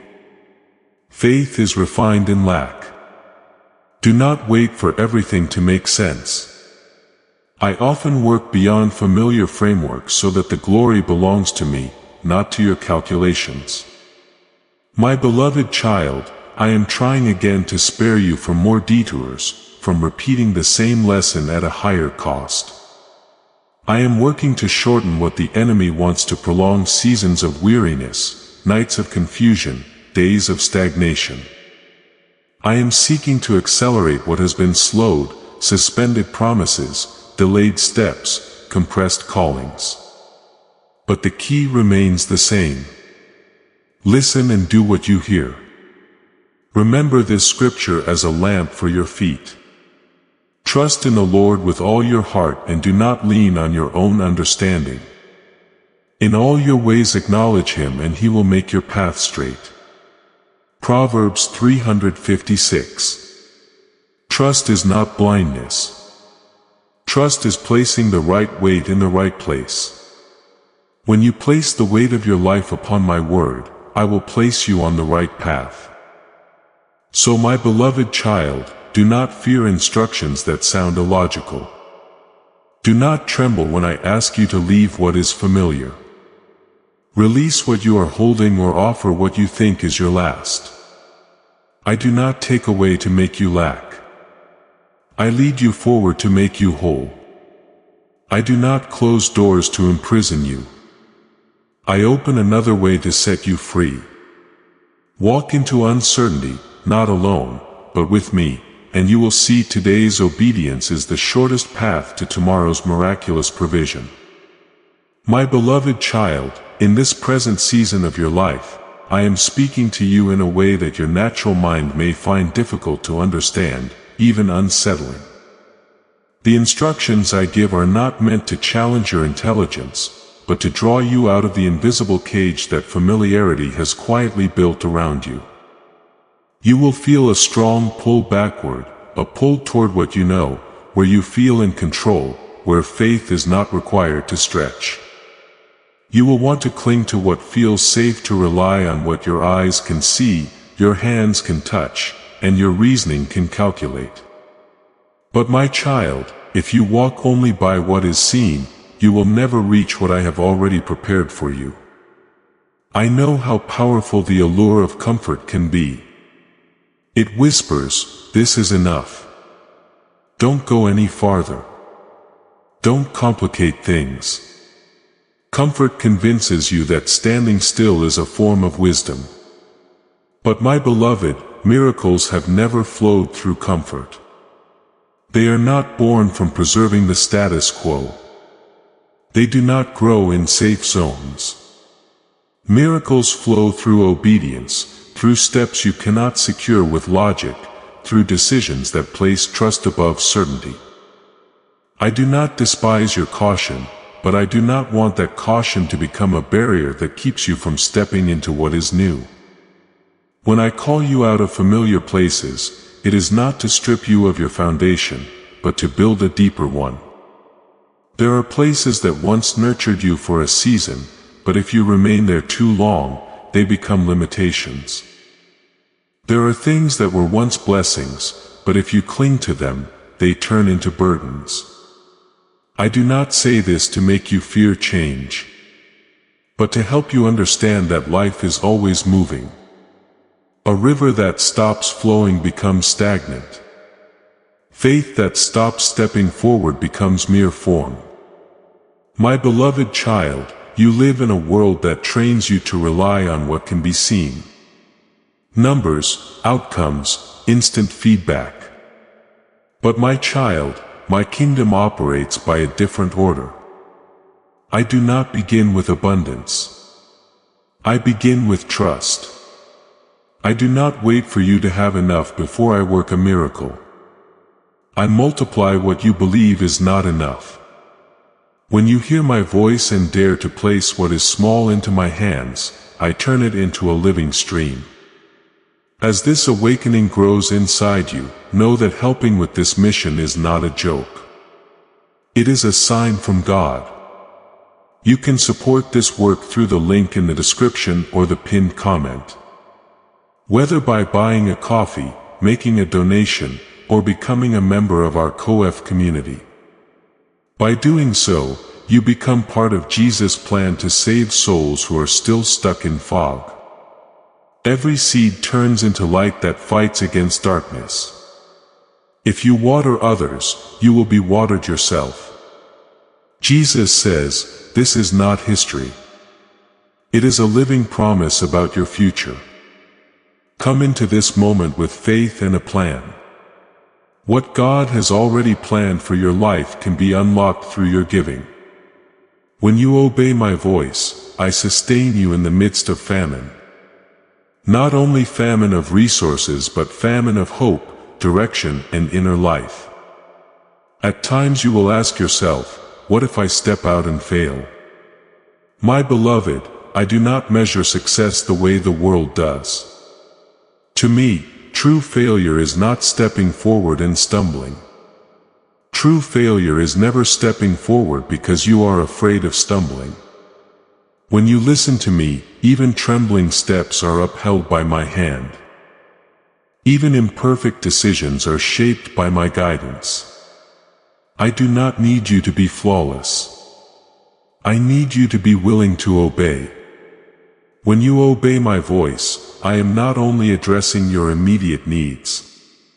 I am shaping you for the next season. I sustain you in famine so you learn that your source of life does not come from circumstances but from relationship. I multiply what is insufficient so you know that your strength is not the limit of my power. I open the heavens over you not merely to bless you but to teach you how to live under the flow of grace where you no longer strain to hold on but learn to open your hands to receive and to give. My beloved child, remember this: obedience may not always feel safe in the moment, but it always leads to life. Comfort may offer temporary peace, but only obedience produces lasting peace. When you choose obedience, you place yourself in the flow of what I am doing now. Not merely holding on to what I did in the past. I am not the God of yesterday alone. I am the God who is acting today and leading you into tomorrow. There are miracles that will not happen unless you step out. There are doors that will not open unless you draw near. There are realms of heaven that will not be unveiled unless you dare to believe that my voice is worth following. Even when you cannot yet see the entire path, I do not condemn you for feeling fear.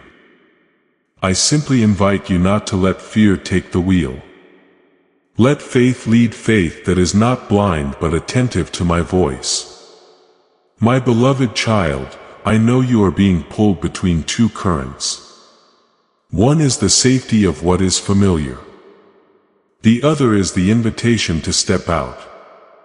Safety says do not risk. My voice says trust me. Safety promises stability. My voice promises life. You must choose which voice you will listen to, because the voice you follow will determine where you go, and where you go will shape who you become. Let me remind you with scripture. As a lamp for your feet in this season, the righteous shall live by faith. Romans 1 verse 17. Living by faith does not mean denying reality. It means placing reality under the light of my word. It is choosing to trust me even when circumstances have not yet changed. Because you know that the one who rules over reality is the one who is leading you. So my beloved child, do not fear instructions that seem unreasonable. Do not rush back to comfort simply because you feel uneasy for a moment. Do not cling to the old merely because it is familiar. Listen to me. Walk according to my voice. And when you do, you will see this.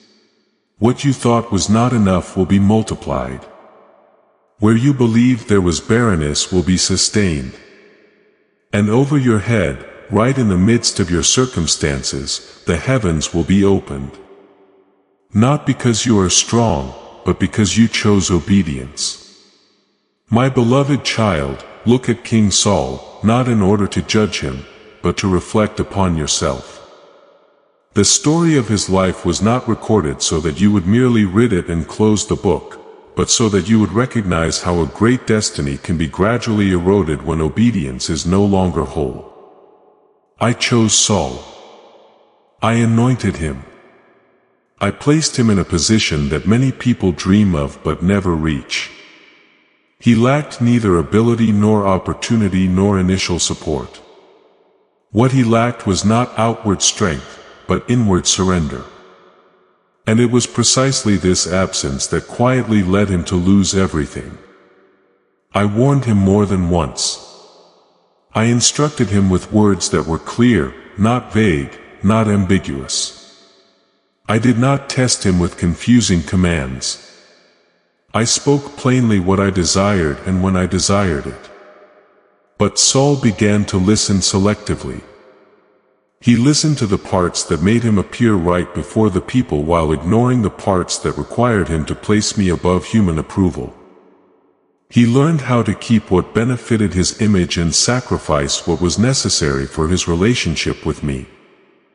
My beloved child, this is where the slide begins. Not loudly, not with immediate collapse, but quietly and persistently. Saul's downfall did not happen in a single day. It unfolded through repeated small compromises with his spiritual conscience. He began to justify incomplete obedience. He called disobedience circumstances. He called delay wisdom. He called selectivity being realistic. He did not rise up to openly defy me. He simply adjusted my word to fit the pressure around him. And my child, it was that very adjustment that redirected his life. For my word does not need to be edited to become reasonable. My word needs to be obeyed to become life. Saul cared more about pleasing people than obeying me. He feared losing support, feared being misunderstood, feared being isolated. And that fear caused him to elevate the voice of the crowd above. My voice, my beloved child, when you place any voice above mine, whether the voice of others or the voice of fear within you, you are beginning to walk the path of Saul. You may still retain a title, maintain an image, and accomplish some things correctly, but the inner flow of life is slowly drying up. Destiny is not sustained by appearance. It is nourished by obedience. Saul confused partial obedience with complete obedience. He did half of what I commanded and expected me to accept the rest. He held on to what I told him to release and then offered me what he considered good enough. But my beloved child, I am not seeking your leftovers. I am seeking your whole heart. Partial obedience is not obedience lacking something. It is disobedience disguised. Delayed obedience is not obedience waiting for the right moment. It is disobedience wearing the mask of caution. Selective obedience is not wisdom. It is disobedience clothed in reason. I say these things not to frighten you but to awaken you. Do not repeat Saul's pattern. The pattern of listening only when it is convenient. Acting only when it is easy. Following only when there is no cost. My beloved child, your destiny is far too precious to be worn down by small compromises. I did not call you to live a life that is merely close enough. I called you to live a whole life, whole in hearing, whole in action, whole in trust. Let me be clear. I do not demand cold perfection. I invite sincere obedience. I know you may tremble. You may feel afraid. You may not yet see the entire road ahead, but I do not accept delay disguised as moral reasoning. I do not agree with selectivity wrapped in eloquent explanations.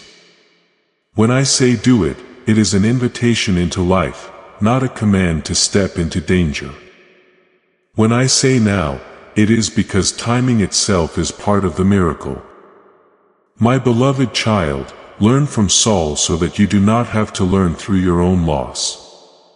Recognize the signs early when you begin to listen to many voices more than mine. When you begin to care more about image than truth, when you begin to negotiate with instruction, when you begin to delay what you know you must do. These signs are not meant to condemn you. They are meant to awaken you. For I love you too much to let you drift far down the road of compromise.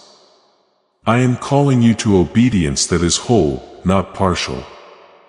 I am calling you to obedience that is immediate, not later. I am calling you to obedience that is complete, not holding back what I have asked for, not because I need to control you, but because I desire to protect what I have placed within you. Your destiny is not kept safe by your cleverness, but by your faithfulness to my voice. Engrave this in your heart as an unmistakable marker. To obey is better than sacrifice, and to listen is better than the fat of rams. 1 Samuel 15 verse 22. This verse was not spoken only for Saul. It is spoken to every heart standing at the crossroads between following my voice and yielding to surrounding pressure. Sacrifice may impress people. Obedience preserves relationship. Sacrifice may cover the eyes of others. Obedience opens my heart.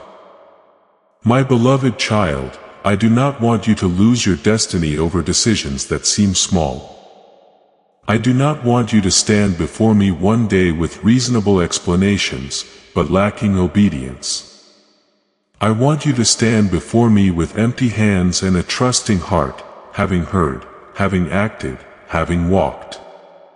Choose the path of complete obedience. Choose today. Choose fully. For the destiny I have prepared for you is not meant to be protected by compromise, but entered through obedience. My beloved child, take a moment to reflect on Nineveh, not as a distant ancient place, but as a mirror that reveals how I act toward humanity, and toward you today. Nineveh was a city that had strayed far from the way of life, a place overflowing with violence, corruption, and pride. For generations, they had ignored my voice, treated righteousness lightly, and despised mercy. By every human standard, they deserved destruction. By pure justice alone, the verdict had already been sealed. Yet, my child, I am never hasty in judgment. I always leave open one final door of opportunity, a door called listening.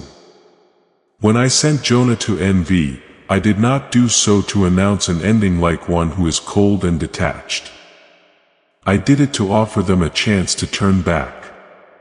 Jonah's proclamation was not gentle, not soothing, not pleasing to the ear. It was a clear, direct, unmistakable warning.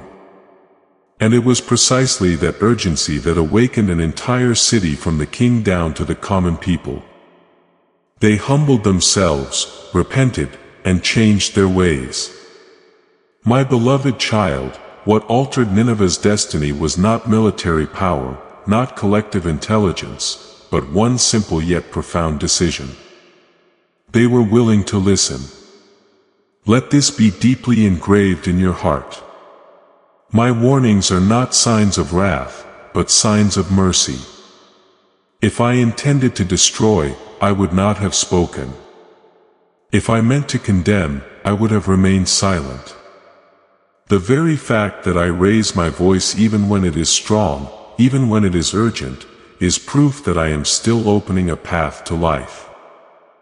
Nineveh was spared not because they were flawless, but because they responded. They did not erase their past in a single day, but they changed the direction of their future through humility in the present. My beloved child, many people mistake my warnings for anger. They think that when I speak firmly, I am furious when I repeat myself. I am impatient when I press them. I am threatening. But my child, if I were angry, I would not have waited. If I were impatient, I would not have sent a messenger. If I wished to threaten, I would not have allowed time for a response. My mercy often wears the garment of urgency because true love is never indifferent when danger draws near. Understand this when I speak urgently. It is because I want to prevent disaster, not cause it. I see the road ahead more clearly than you do. I see the consequences you have not yet imagined. I see how small turns today can become deep chasms. And so I call, I warn, I repeat. Not to frighten you, but to give you time to stop, time to turn, time to choose again. My urgency is the outstretched hand before you slip and fall. My beloved child, when I warn you, it is because I want to save you, not condemn you. Condemnation closes doors, warning opens them. Condemnation says it is finished. Warning says there is still time. I do not speak to label you by your failures. I speak to separate you from them. I do not repeat myself to shame you. I repeat myself so that you may be free. As with Nineveh, I did not change because their sin was small or great. I changed because their hearts turned back. My child, Nineveh teaches you a truth. You must hold tightly in this season. No condition is too far gone to turn back while there is still a willingness to listen. No destiny is too rigid to be redirected through humility. No sentence is beyond delay when a warning is met with genuine repentance. The greatest danger is not great sin. The greatest danger is a heart that no longer listens. Perhaps you have thought that my words to you were too severe. Perhaps you have wondered why I did not speak more gently, why I did not wait until you felt more ready. You are about to enter your divine future. Remember that this message does not end with you. People can use your breakthrough to get where they need to go. Through the link in the description or the pinned comment. Whether by buying a coffee, making a donation, or becoming a member of our COF community, you can help this mission. By doing so, you are sowing into the awakening, deliverance, and restoration of souls who are still trapped in darkness. This is not poetry. When Jesus says, "Give, and heaven will open over you." Every seed you plant turns into oil for your destiny, fire for your calling, and safety for your family. Now is your time, my child. Have faith. And as you do, watch God multiply what you let go of. But my beloved child, if I had waited until you were comfortable, you might have gone too far. If I had waited until you felt safe, the moment might have been lost. I speak while change is still possible, while choice is still available. While you can still be rescued from unnecessary cycles of pain, look at Nineveh and recognize this. A city was spared not because they argued well, but because they humbled themselves quickly. They did not debate the warning. They did not demand more proof. They did not delay to see what would happen. They responded immediately, and that response rewrote their history. My beloved child, I do not require you to understand everything. I only invite you to respond with a soft heart. One that listens and is willing to change direction. As Scripture records, reflecting my very heart, the Lord is gracious and merciful, slow to anger and abounding in steadfast love. Joel 20 verse 13. That word was not only for naive long ago. It is for you today. I am slow to anger, not because I take sin lightly, but because I cherish life. I am rich in mercy, not so that you may delay, but so that you may return, my beloved child. Do not mistake my patience for approval. Do not misinterpret my warnings as threats. If I am still speaking, it means I still love. If I am still calling, it means I am still making a way. If I am still reminding you, it means I have not let go. Silence is what you should fear. Warning is a gift. Therefore, hear my urgency as the heartbeat of a father. Let the warning awaken you, not panic you. Let urgency draw you back to life, not push you into shame. And remember Nineveh, a city whose fate was changed, not because it deserved mercy, but because it chose to listen. Today, that same door stands open before you. Not a door of judgment, but a door of mercy. My beloved child, I show you all these stories, not so that you may pile up more knowledge in your mind, nor so that you may compare yourself with those who came before you. I revealed them for a reason, both simple and profound, so that you may live. True life does not come from knowing much, but from listening rightly. Those who know how to listen do not merely survive from day to day. They walk with light to guide their path. Those who know how to obey do not merely avoid disaster. They discover grace that has been waiting for them all along. Those who respond to warnings are not swept away by circumstances. They walk within a destiny that has already been set in place. But those who ignore me, even if they continue moving forward, suffer loss. Not because I desire it, but because they have chosen blindness. My beloved child, I love you too deeply to allow you to repeat the mistakes of those who went before you without learning from them. I do not recount history to condemn. I recount it to protect. I do not recall collapses to sow fear. I recall them so that you do not have to pay the price others paid. I do not present these stories as framed pictures on a wall. I present them as road signs placed before the bend, before the cliff, before the fork in the road.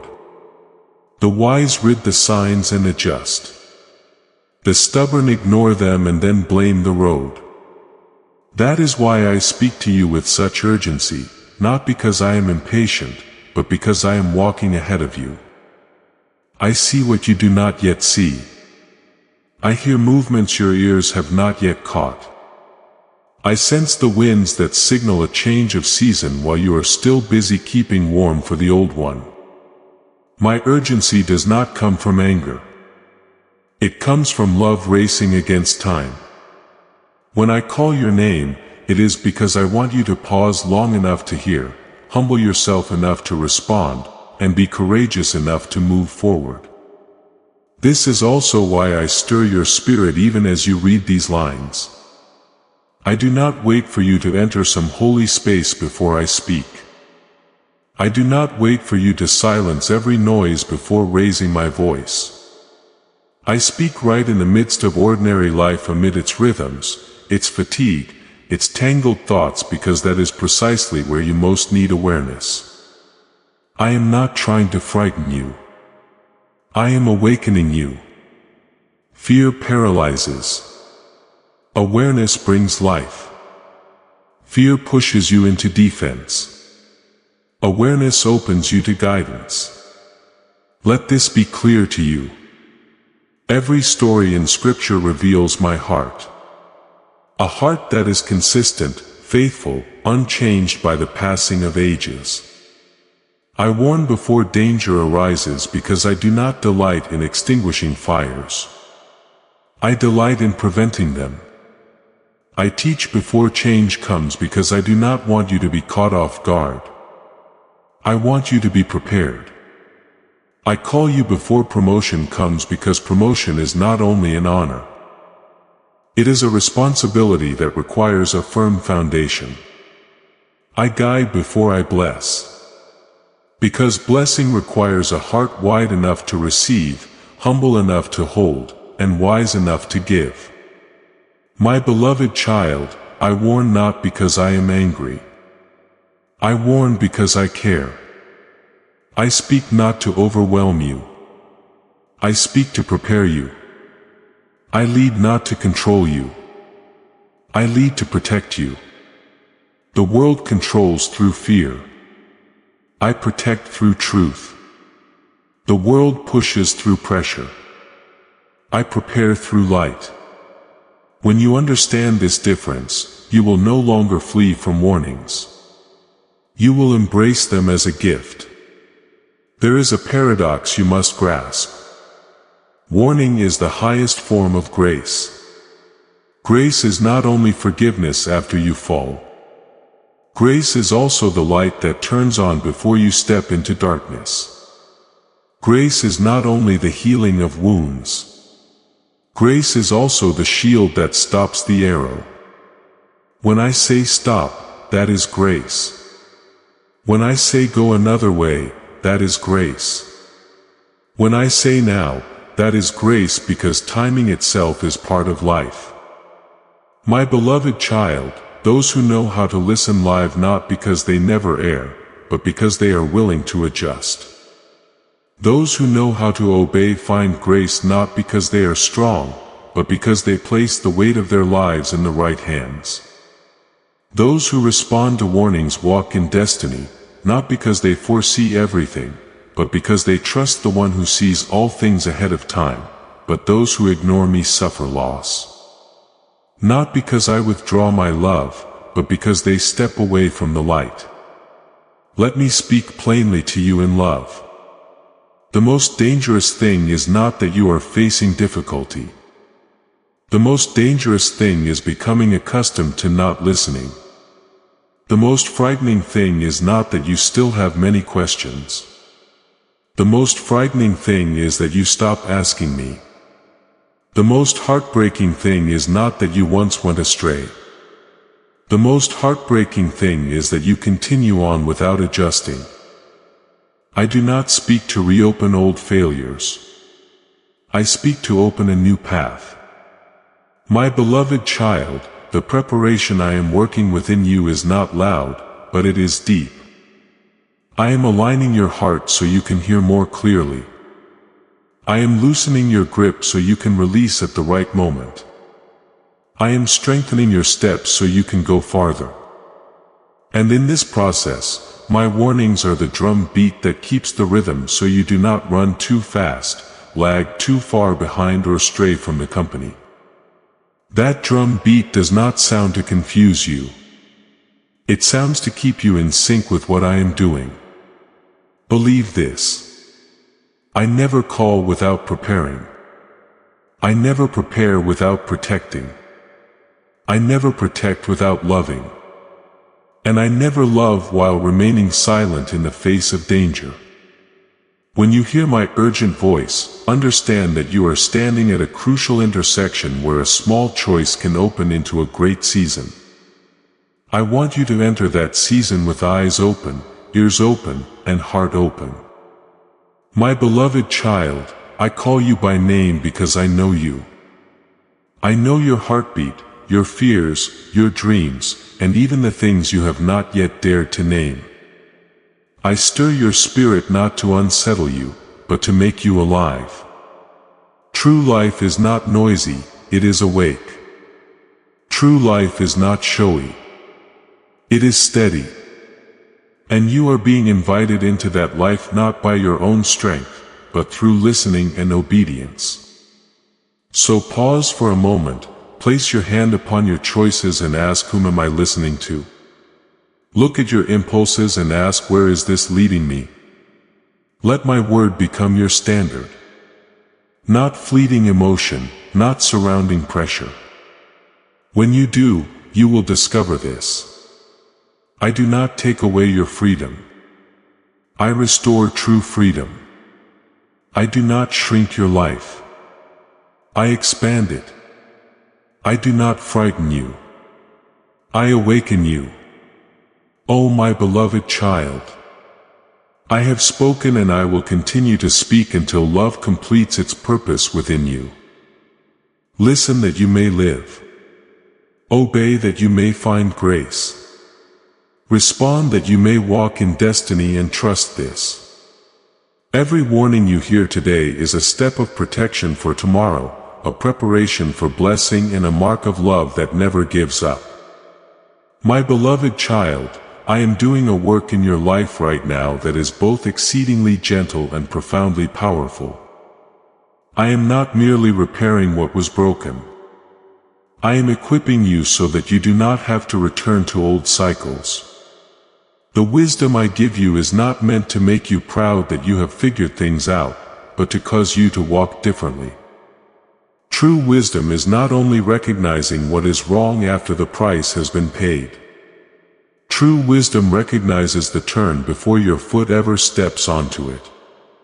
I am placing within you the ability to see beyond fleeting emotions, beyond the pressure of circumstances, beyond the urgency driven by fear.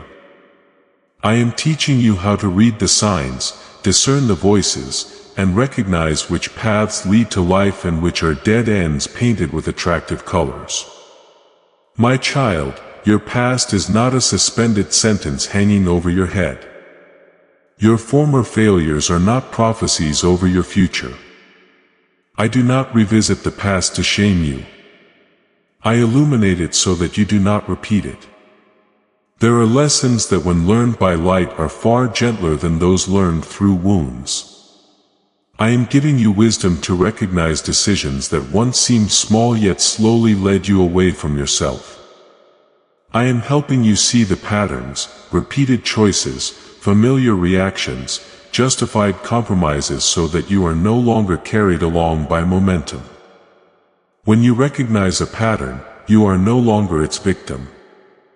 I am also giving you clarity, a light that is not blinding but steady, so that you do not step into traps that have caused others to fall. You may look at those who have stumbled and think you would be different. But my beloved, confidence cannot replace watchfulness. Traps rarely appear frightening. They often wear the face of opportunity, convenience, or quick promises. Clarity allows you to see through the surface to the hidden cost beneath it. It helps you hear what is not said, notice what is not displayed, and pause before being swept away. I am teaching you how to slow down at the right moment, not to delay, but to choose accurately. My beloved child, the understanding I give you is not a collection of information to store away. It is the ability to recognize my patterns and walk in victory. My patterns always lead to life. I speak before events unfold. I warn before danger arrives.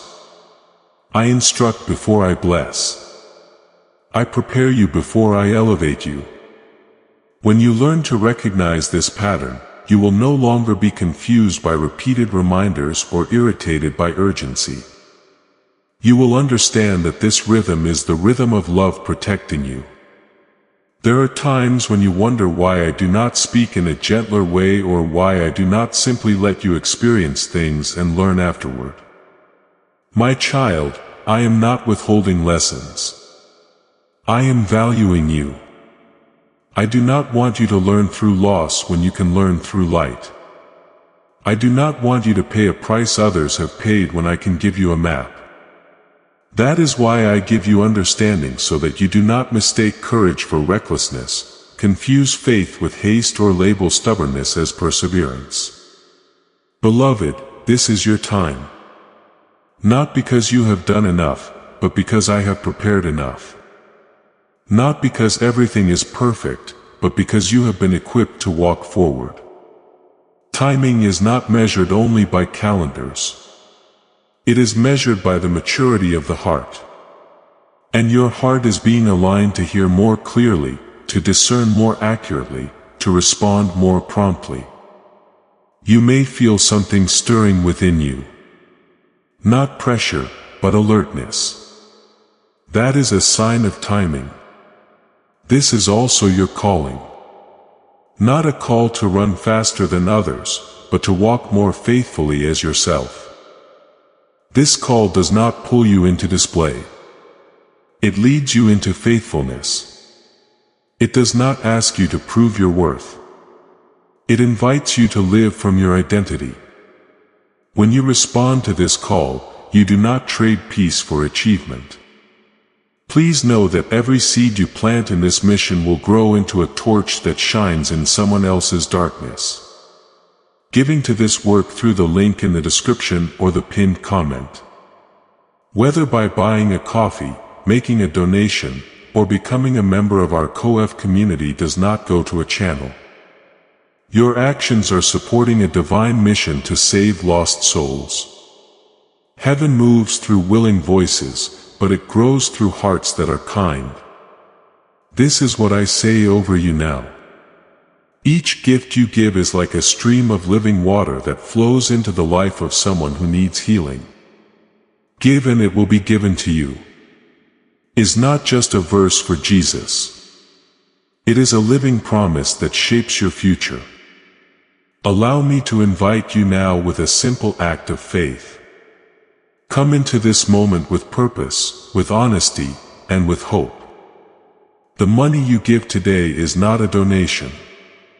The act of spiritual obedience that lets your heavens open is what opens them. Let go of your seed and see what God brings back into your life. You allow peace to guide achievement. I'm calling you to rise not by your own strength, but through obedience illuminated by wisdom. My beloved child, understand this clearly. What I am saying to you is both a warning and an invitation. A warning so you may avoid paths that once exhausted you. An invitation so you may step into the new road opening before you. A warning so you do not repeat old mistakes. An invitation so you may live a directed life. A warning so you do not exchange your future for present convenience. An invitation to receive what I have long prepared. These two do not contradict each other. They move together like two hands of the same love. You may hear the warning and feel challenged. You may hear the invitation and feel encouraged. Both emotions are natural. But my beloved, do not let emotion decide your response. Let wisdom lead the way. When you pause to listen, ask the right questions and remain willing to adjust, you step into the safest place of all, the safety of obedience. There you do not need to know everything. You only need to know that I am leading. I am giving you wisdom so you can choose differently when temptation calls your name. I am giving you clarity so you can see the exit even when the entrance looks enticing. I am giving you understanding so you can recognize timing and step forward at the right moment. These gifts are not meant to be kept for yourself. They are meant to be lived, decided with, and built upon.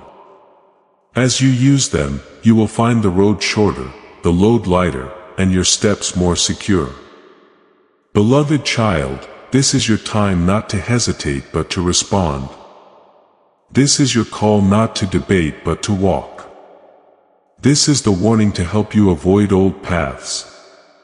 And this is the invitation to lead you into what is new. I am here not to pressure you but to guide you. I do not stand behind you to accuse. I stand ahead of you to make a way. When you choose to listen, you will realize you are not being pushed into darkness.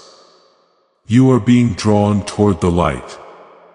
So, my beloved, open your heart. Place the decisions before you under the light of the wisdom I give. Use clarity to say no at the right moment and yes at the right time. Walk in understanding so that victory is not merely an outcome but a way of life. I have prepared you for this hour. I am calling you for this season and I will walk with you every step until the invitation becomes your life and the warning becomes a story you tell with gratitude. My beloved child, after you have heard what I am whispering into your heart, I want you to understand that this is not merely a fleeting emotional moment. This is a true turning point.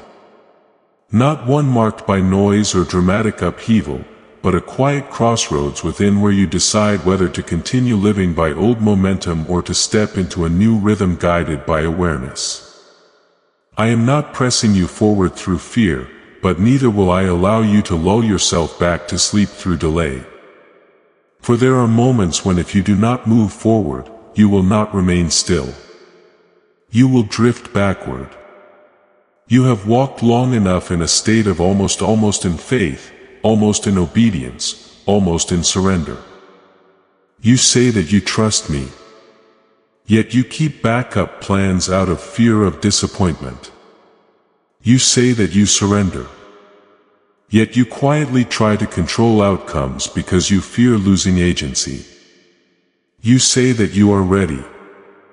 Yet deep inside you are still waiting for another sign, another timing, another condition. My beloved child, I do not fault you for being afraid. I simply do not want fear to continue ruling over you. I am leading you out of a season of living by reaction and into a season of living by choice. Before you reacted to circumstances when things were good. You felt at ease when things went wrong. You became unsettled. But now I am inviting you to live by choice. To choose to trust even when you do not yet see. To choose obedience even when you do not fully understand. To choose to move forward even when your heart still trembles. This is maturity. This is the moment when faith is no longer just words but becomes a pillar. My beloved child, I know you have been disappointed not only with circumstances but at times even with me. You prayed and waited, hoped and endured. Yet the outcome did not come in the way you expected. And in those quiet gaps, you learned how to protect yourself, to expect less, to invest less, to believe less. Absolutely. But my child, that self-pity protection has also quietly built a wall that keeps you from going deeper into relationship with me. I did not come to break you. I came to invite you to lower that wall brick by brick in the safety of love. Now I am teaching you to discern the difference between wisdom and caution disguised as wisdom. Wisdom leads you into life. Disguised caution keeps you trapped in a false sense of safety. Wisdom helps you pause at the right moment to listen. Disguised caution causes you to stop indefinitely out of fear of being wrong. I do not call you to walk blindly. But neither do I call you to stand still until everything feels certain. Faith always requires a step. Not a reckless one, but a trusting one. My beloved child, in this season I am exposing the motives within your heart, not to condemn but to purify. There are things you have done out of fear of abandonment. Choices you have made to gain approval. Paths you have taken because you thought they were what I wanted when in truth they were what you wanted me to approve. I do not reveal these things to shame you. I revealed them to free you so you are no longer driven by unseen motives you yourself have never named. I am teaching you how to live honestly before me. Not to live correctly but to live truthfully, truthful with your questions, truthful with your weariness, truthful with your longings and even your hesitations. I do not need you to perform perfect faith. I need you to place an honest heart into my hands. From there, I will build you not according to the image you desire, but according to the identity I placed within you from the beginning. My beloved child, there are doors about to open before you. But you will not be able to carry all your old baggage with you. Not because I am withholding, but because the road ahead requires lightness. There are thoughts you must release, attachments you must untangle, old promises not from me that you must return. I know letting go is not easy, especially when you have leaned on these things for a sense of safety. But my child, true safety does not come from holding tightly. It comes from standing where I am leading you. I am also training you in a new kind of steadfastness. Not rigid steadfastness, but steadfastness rooted in listening. Steadfast enough not to turn back when the path grows quiet. Steadfast enough not to doubt when the process feels slow. Steadfast enough not to compare your journey with another's. For each person has a different rhythm, a different timing, a different responsibility. When you compare, gratitude slips away when you listen attentively. Peace remains, my beloved child. I do not promise that the road ahead will be free of trials. But I do promise that you will not walk alone. Each challenge will not come to destroy you, but to reveal what is guiding you. If fear leads, the trial will make you shrink. If my voice leads, the trial will make you steadier. And through each moment, you will discover this. You are not as weak as you think. And I am closer than you imagine. Now I invite you into a new habit. A habit of listening before reacting, of asking before deciding, and of resting before exhaustion sets in. This is not wasted slowness. It is a reordering of rhythm so that you can go farther. I do not want you merely to achieve the right outcomes. I want you to become the person I have called. Achievements may come and go, but an identity formed in obedience will stand through every season. My beloved child, let what I am doing within you today become the foundation for tomorrow. Do not rush to see results. Do not anxiously measure progress. Pay attention to the inner changes. Your heart is becoming softer, your ears more attentive, your steps more secure. These are signs of life growing within you. And that life will soon manifest outwardly in the right way at the right time. I remind you so you do not forget. I did not call you to return to the past, but to step out of it. I did not call you to patch up an old life, but to enter a new one. I did not call you because you are perfect, but because you are willing to be transformed. And it is this willingness that I cherish and nurture within you, my beloved child. Keep walking. No need for noise. No need to prove anything. No need to rush. Simply remain faithful in each small choice, each quiet decision, each moment you choose to listen to me rather than to fear. I am here going before you, walking with you and working within you. This season is opening. The path is becoming clear and you are being prepared to step into something greater, deeper, and more real than ever before.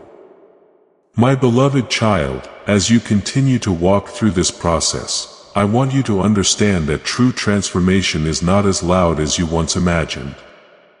It does not always arrive with surging emotions or dramatic outward signs. Most of the time, transformation unfolds in silence. Where old thoughts gradually lose their authority, where familiar reflexes no longer control you. Where you begin to pause before speaking, before deciding, before reacting. This is not weakness. It is the sign of an inner life being reordered. I am teaching you to live from the inside out rather than allowing external things to pull you along. You have grown accustomed to measuring progress by speed. But my child, speed is not the measure of rightness. There are seasons when I allow you to move quickly and seasons when I require you to slow down so you do not miss what is essential. If you move faster than you can listen, you may arrive but you will not carry life with you. If you move slowly with awareness, each step becomes a foundation. I am not delaying you. I am aligning you so you can carry what is coming without breaking. In the days ahead, you will notice that I am changing the way you see yourself. Before you defined yourself by what you could do, what you achieved or what you failed to do. Now I am bringing you back to identity, a place where you no longer need to prove your worth because your worth has already been established. When you no longer have to strain for validation, you become free to obey. And obedience born of freedom is always stronger than obedience born of fear. My beloved child, I am also teaching you to distinguish between my prompting and the urgency of anxiety. These two voices can sound similar, but their sources are entirely different. Anxiety is always rushed and heavy, driven by fear of missing out. My voice is steady and clear, carrying peace even when I ask you to act quickly. As you learn to discern, you will no longer be swept along by the rhythm of fear. You will know when to wait, when to step forward, and when to let go. There are relationships in your life that I am also bringing into clearer light. Not so that you may judge anyone, but so that you can recognize what nourishes and what drains. I do not call you to live in isolation, but neither do I call you to carry burdens that were never assigned to you. As you step into a new season, some connections will naturally change. Not because someone has become worse, but because the rhythm has shifted. Learn to receive these changes with gratitude rather than guilt or fear. My beloved child, I am inviting you into a new kind of courage. Not the courage to confront, but the courage to be honest. Honest with me, honest with yourself, honest about your limits, your longings, and even the things you are not yet ready for. I do not build you through pretense. I build you through truth placed within love. When you dare to say, I don't know, I will teach you. When you dare to say, I am tired, I will give you rest. When you dare to say, I am afraid, I will draw even closer. In this process, you may feel as though you are losing certain older versions of yourself. Familiar reactions no longer feel comfortable. Old patterns of thinking no longer fit. My child, this is not loss. It is shedding. I am not taking away anything essential. I am simply removing layers that have completed their purpose. Beneath them, you will find a person who is lighter, clearer, and freer to love, to trust, and to walk forward. As this awakening grows inside you, know that helping with this mission is not a joke. It is a sign from God. You can support this work through the link in the description or the pinned comment. Whether by buying a coffee, making a donation, or becoming a member of our COF community. By doing so, you become part of Jesus' plan to save souls who are still stuck in fog. Every seed turns into light that fights against darkness. If you water others, you will be watered yourself. Jesus says, this is not history. It is a living promise about your future. Come into this moment with faith and a plan. What God has already planned for your life can be unlocked through your giving. I'm also teaching you how to be patient with yourself. You have often been harsh, blaming yourself for not arriving yet, comparing yourself when others seem to move faster, forcing yourself to be fine even when you have not healed. My beloved child, patience with yourself does not slow you down. It makes you enduring. When you allow the process to unfold at its proper pace, you will not abandon it halfway through. I am not in a hurry with you. I do not measure you by the milestones the world sets. I measure you by faithfulness in each day. There will be moments when you do not feel me near. Do not rush to conclude that I have gone far away. Feelings are not the measure of presence. There are seasons when I work so deeply that the surface becomes quiet. Like a seed in the soil, no outward sign. Yet life is forming. If you remain patient, you will see the sprout emerge at the appointed time. And when it does, you will know that every silent day had meaning. My beloved child, I am teaching you to live with open hands, open to receive, but also open to give. When you grasp tightly out of fear of lack, the flow becomes blocked. When you open your hands in trust, you become a channel. This applies not only to material things, but also to time, energy, and love. I do not call you to exhaust yourself. I call you to give from a place of being nourished. And when you give in proper order, you will receive again in ways you did not expect. You will begin to see that small daily choices are shaping you more powerfully than rare. Dramatic decisions. How you speak when you are tired, how you remain silent when you are misunderstood, how you seek me before you respond. These things build the inner person, the one who will stand firm when responsibility increases. I am not preparing you for a single moment of glory. I am preparing you for a life of depth. My beloved child, do not be surprised when you feel less need to prove yourself. When you no longer have to tell your story to be believed, when you no longer require constant affirmation to know your worth. This is a sign that rest is growing within you. Rest does not make you passive. It makes you steady. From a place of rest, you will act with clarity, no longer driven by fear or ego. I also want you to know that what I am doing within you will not affect only you. As you change the way you listen, the way you respond, the way you obey, those around you will be touched not by preaching but by life. Light does not need noise to dispel darkness. True peace does not need argument to be recognized. You are becoming a living invitation to those who are weary of living on autopilot. My beloved child, continue to keep your heart soft.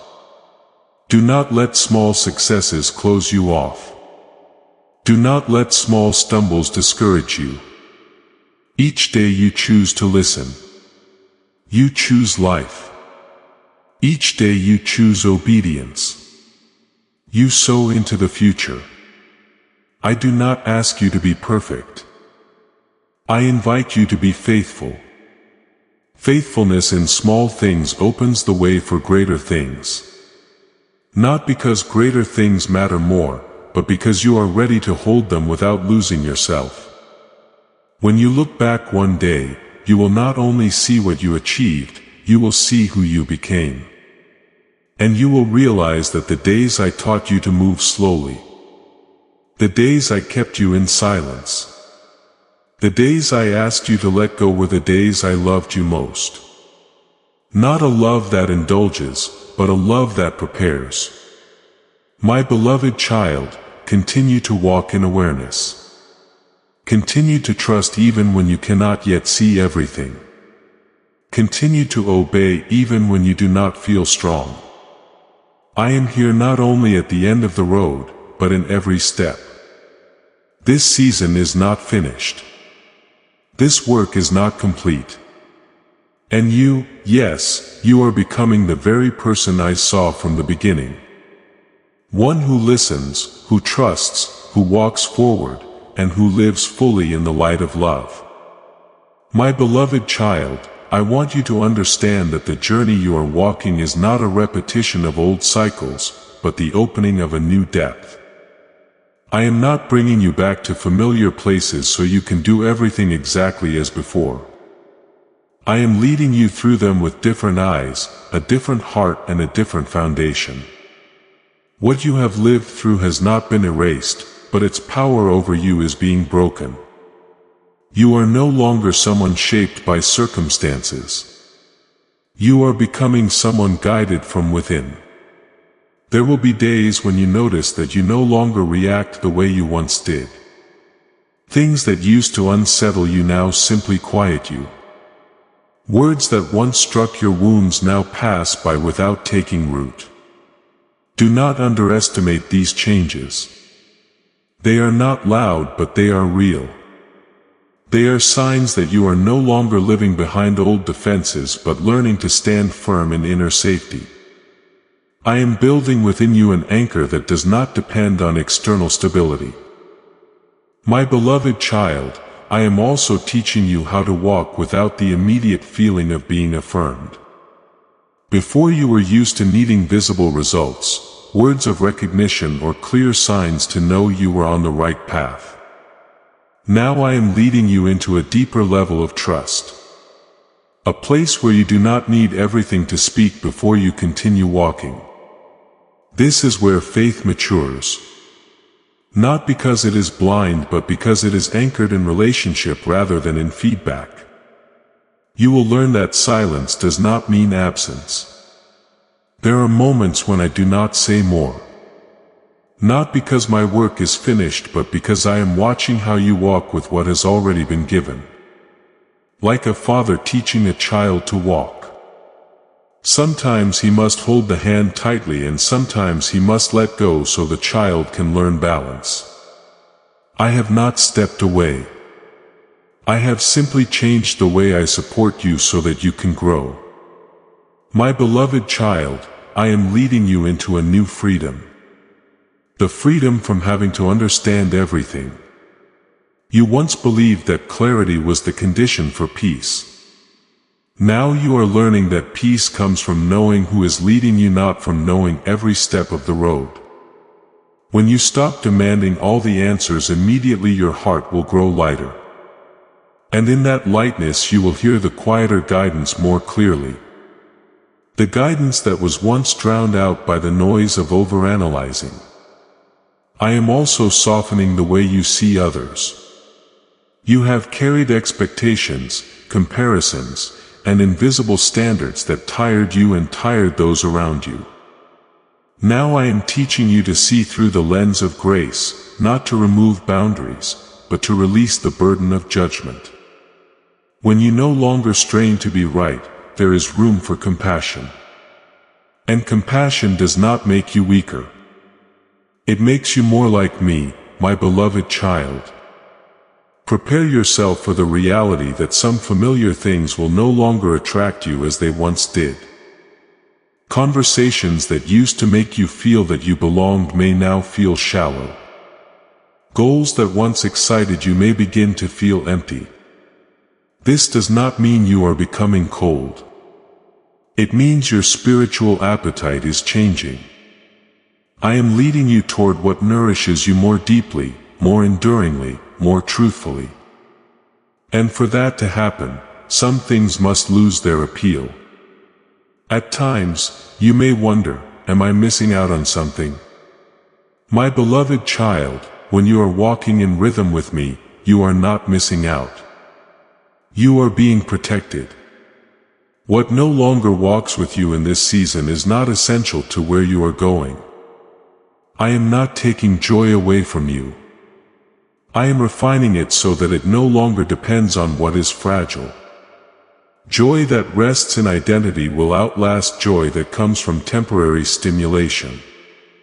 I also want you to know that your faithfulness in small things is forming a foundation you cannot yet fully see. The evenings when you choose rest instead of proving yourself. The moments when you choose silence instead of argument. The decisions when you choose to ask rather than rush. These things are shaping you for greater responsibilities.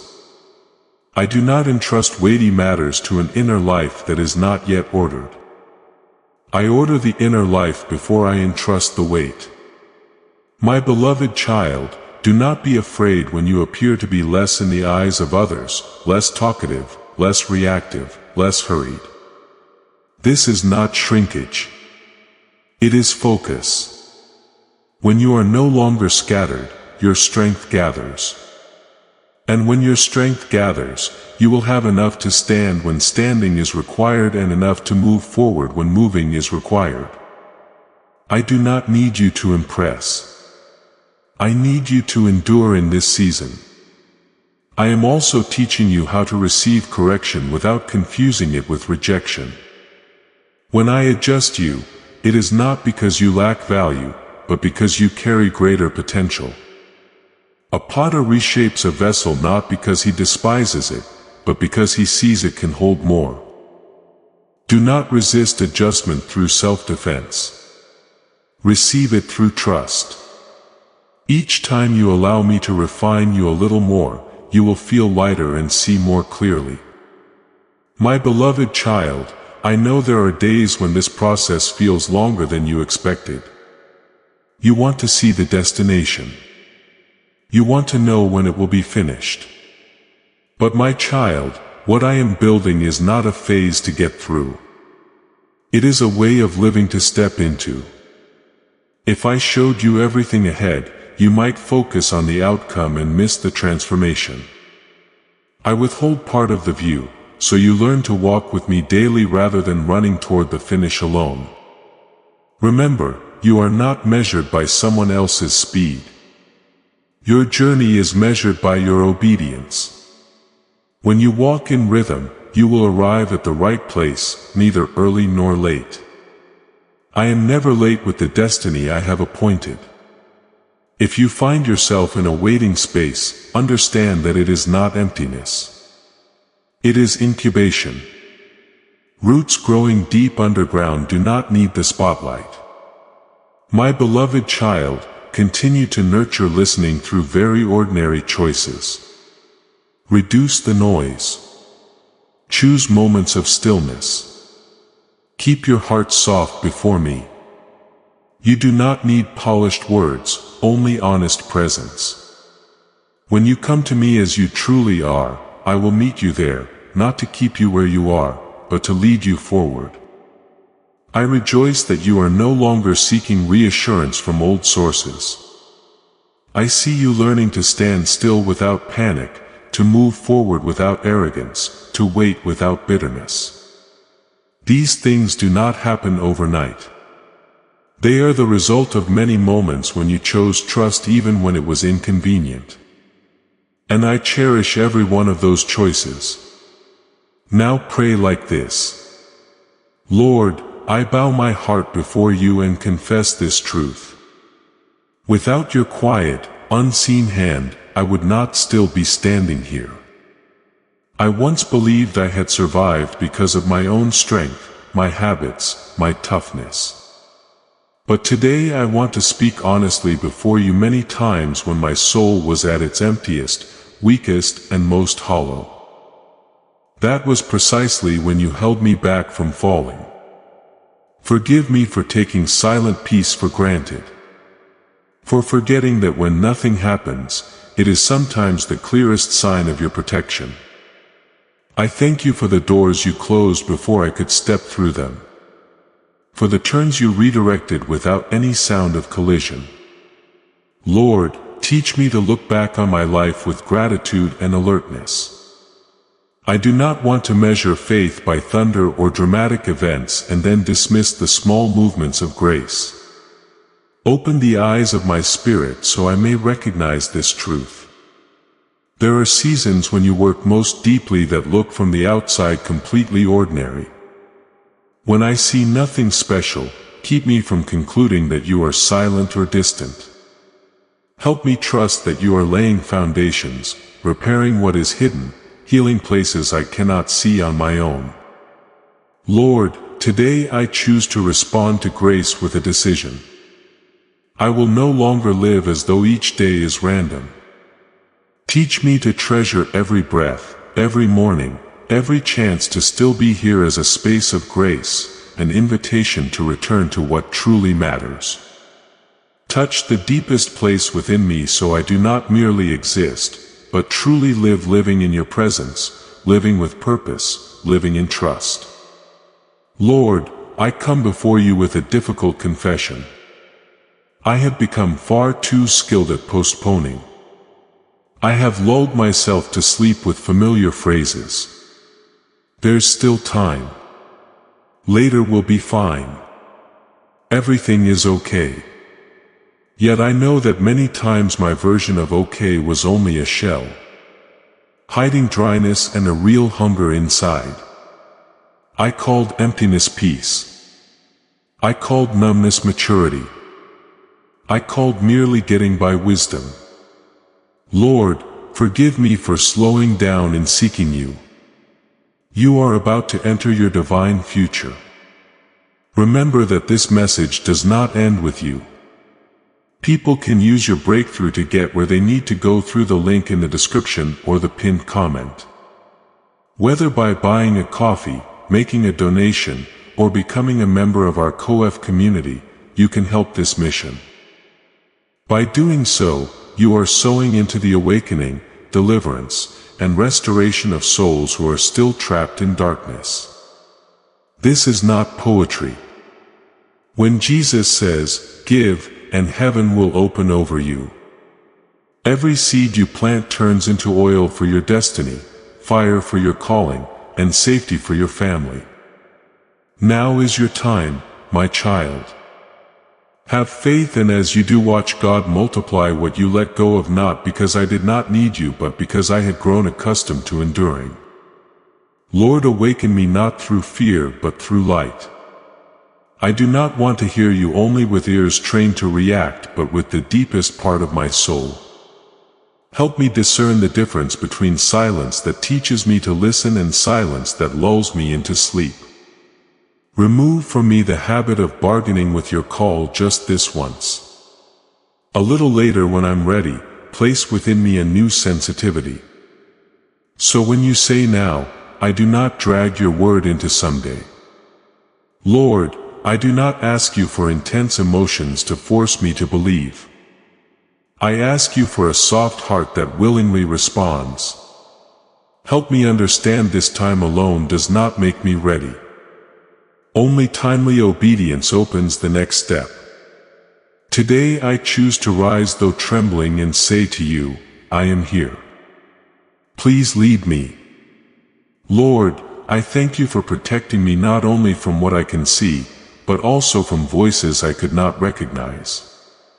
Some voices sounded reasonable, convincing, even familiar. Yet they shrank my dreams, made me doubt my worth, and persuaded me that my life was meant to be only barely bearable. Forgive me for allowing those voices to dwell in my mind as if they had the right to define me. Today, before you, I declare only your voice has authority over my life. Lord, cleanse my mind of arguments disguised as wisdom that quietly pull me away from you. Give me the courage to name what weakens me. Comparison, fear of rejection, image obsession, the anxiety of being left behind. Cut off the root of insecurity, not only in my actions, but at its origin, the way I see myself. Teach me to see myself through your eyes, the eyes of the one who called my name before I ever understood who I was. Lord, when counterfeit voices return, teach me not to argue in confusion, but to return to your presence. Form in me a new habit to pause, to breathe, and to ask, does this voice draw me closer to the Father or farther away? If it pulls me into shame, despair, or withdrawal, let me recognize that it is not your voice. Place within me the peace of one who knows they belong in the Father's house. So I no longer need fear's permission to take my next step. Lord, I come before you without a role to perform, but as my true self, a person who has been bracing for far too long. I learned to smile while cracking inside. To say I'm fine while my breath was constricted, to stay busy so I would not face the emptiness. I know you see beyond every mask. You hear my heart. You know my motives. You understand the places I locked away and labeled already pasted, even though they still control me. Lord, have mercy on me and help me stop hiding from myself. Lord, I choose to step into the identity you have written. I am loved, chosen, and trusted. Rescue me from the invisible cage formed by others' words, painful memories, and distorted lessons drawn from wounds. Break the patterns I built in the name of safety, patterns that have made my life smaller. I do not want to live by fear's distorted version of reality. I want to live by the truth of life. Lord, teach me the difference between control and peace. I confess that I clung tightly to timelines, outcomes, and scripts and called it surrender. Today I set them down. Help me let go without fear of loss, to trust without needing to see ahead. To walk without demanding the whole map. I speak honestly before you. Heal deeply. Fill completely. Free fully so that my victory begins from within. Lord, I sense urgency in your voice. Not as pressure but as love racing against time. I confess that many turning points in my life arrived gently without noise or warning. And because they were gentle, I passed through them without realizing I had chosen a different direction. Lord, grant me alertness so I do not take this moment lightly. Do not allow the rhythm of daily life to blind me to the choices that are shaping an entire season ahead. Lord, please help me pause for a moment so that I ask you instead of asking my fears. Where am I standing? Am I in the right place? Calm the noise within me, the noise of pressure, expectations, and haste, so that your voice becomes the clearest voice of all. I do not want to choose what is easiest simply because I am tired. I do not want to drift into a mindset of it's good enough and lose what is whole and complete. Lord, please grant me one concrete act of obedience today, even if it is small but real. I do not want to merely nod in agreement and then return to the old path.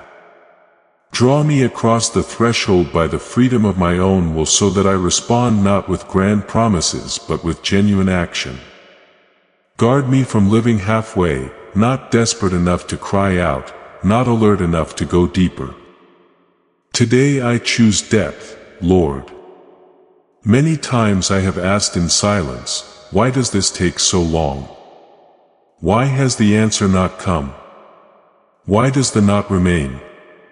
Today I do not come to accuse, but to learn. Help me understand that you are not slow because you lack power. You do not delay because you have forgotten. You work all things in their perfect time. Not only aligned with outward circumstances, but also matched to the inward maturity you are forming within me. Lord, forgive me for calling standing still meaningless. Open my eyes to see that there is a kind of growth in depth that ordinary sight cannot detect. Each time I continue to believe while my heart is weary, help me know that quiet strength is being built. Each time I do not turn away, let me understand that the foundation is becoming more secure. Do not let me measure the journey by whether it is fast or slow, but by my faithfulness to your voice. Lord, shape me into a vessel strong enough to carry blessing. If there are cracks, repair them. If there is pride, humble it. If there is fear, heal it. I do not want blessing to become a burden because I am not ready. Sustain me through refinement so that I may take deeper root in you, like a tree that when the wind comes, drives its roots deeper rather than being uprooted. Teach me to live by faith even when there are no visible guarantees. Lord, I confess that I have been stretched thin by too many voices. The voices of work, responsibility, worry, expectations, and repeated questions. In all this noise, I have grown accustomed to living without truly listening. Forgive me for allowing distraction to become a way of life, for letting accumulated weariness rob me of the ability to go deep.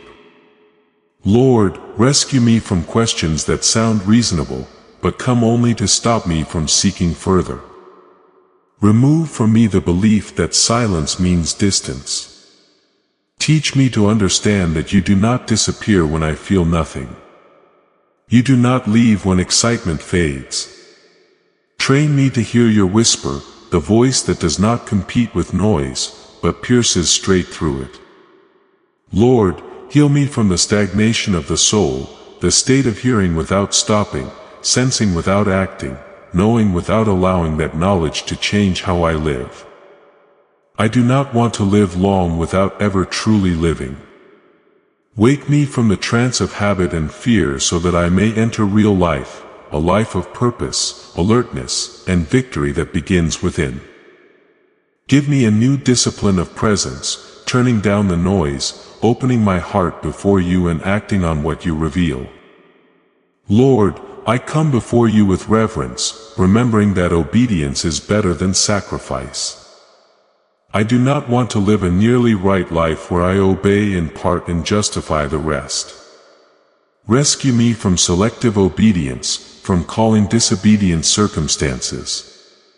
Delay prudence and compromise realism. Lord, place within me a whole heart not flawless and detached, but sincere and ready to respond. Lord, show me the small signs that pull me back into old ruts. When I begin listening to more voices than yours. When I care more about image than truth. When I negotiate with your instruction. When I say later to what I know I must do. Help me stop in time before small compromises erode a great destiny. I do not want to lose what you have placed within me simply because I fear being misunderstood or losing human approval. Lord, also deliver me from unnecessary detours, the paths I have walked too many times. Give me the courage to follow your guidance the moment you speak. Even when my reasoning cannot yet see the whole picture. Teach me to trust you with all my heart and not lean on my own understanding. I offer to you the small things I have, my time, my attention, my obedience, so that you may turn them into a new flow of life. Lord, lead me on the straight path of obedience, lighter, healthier, and full of purpose. I offer this prayer in the holy name of Jesus Christ. Amen.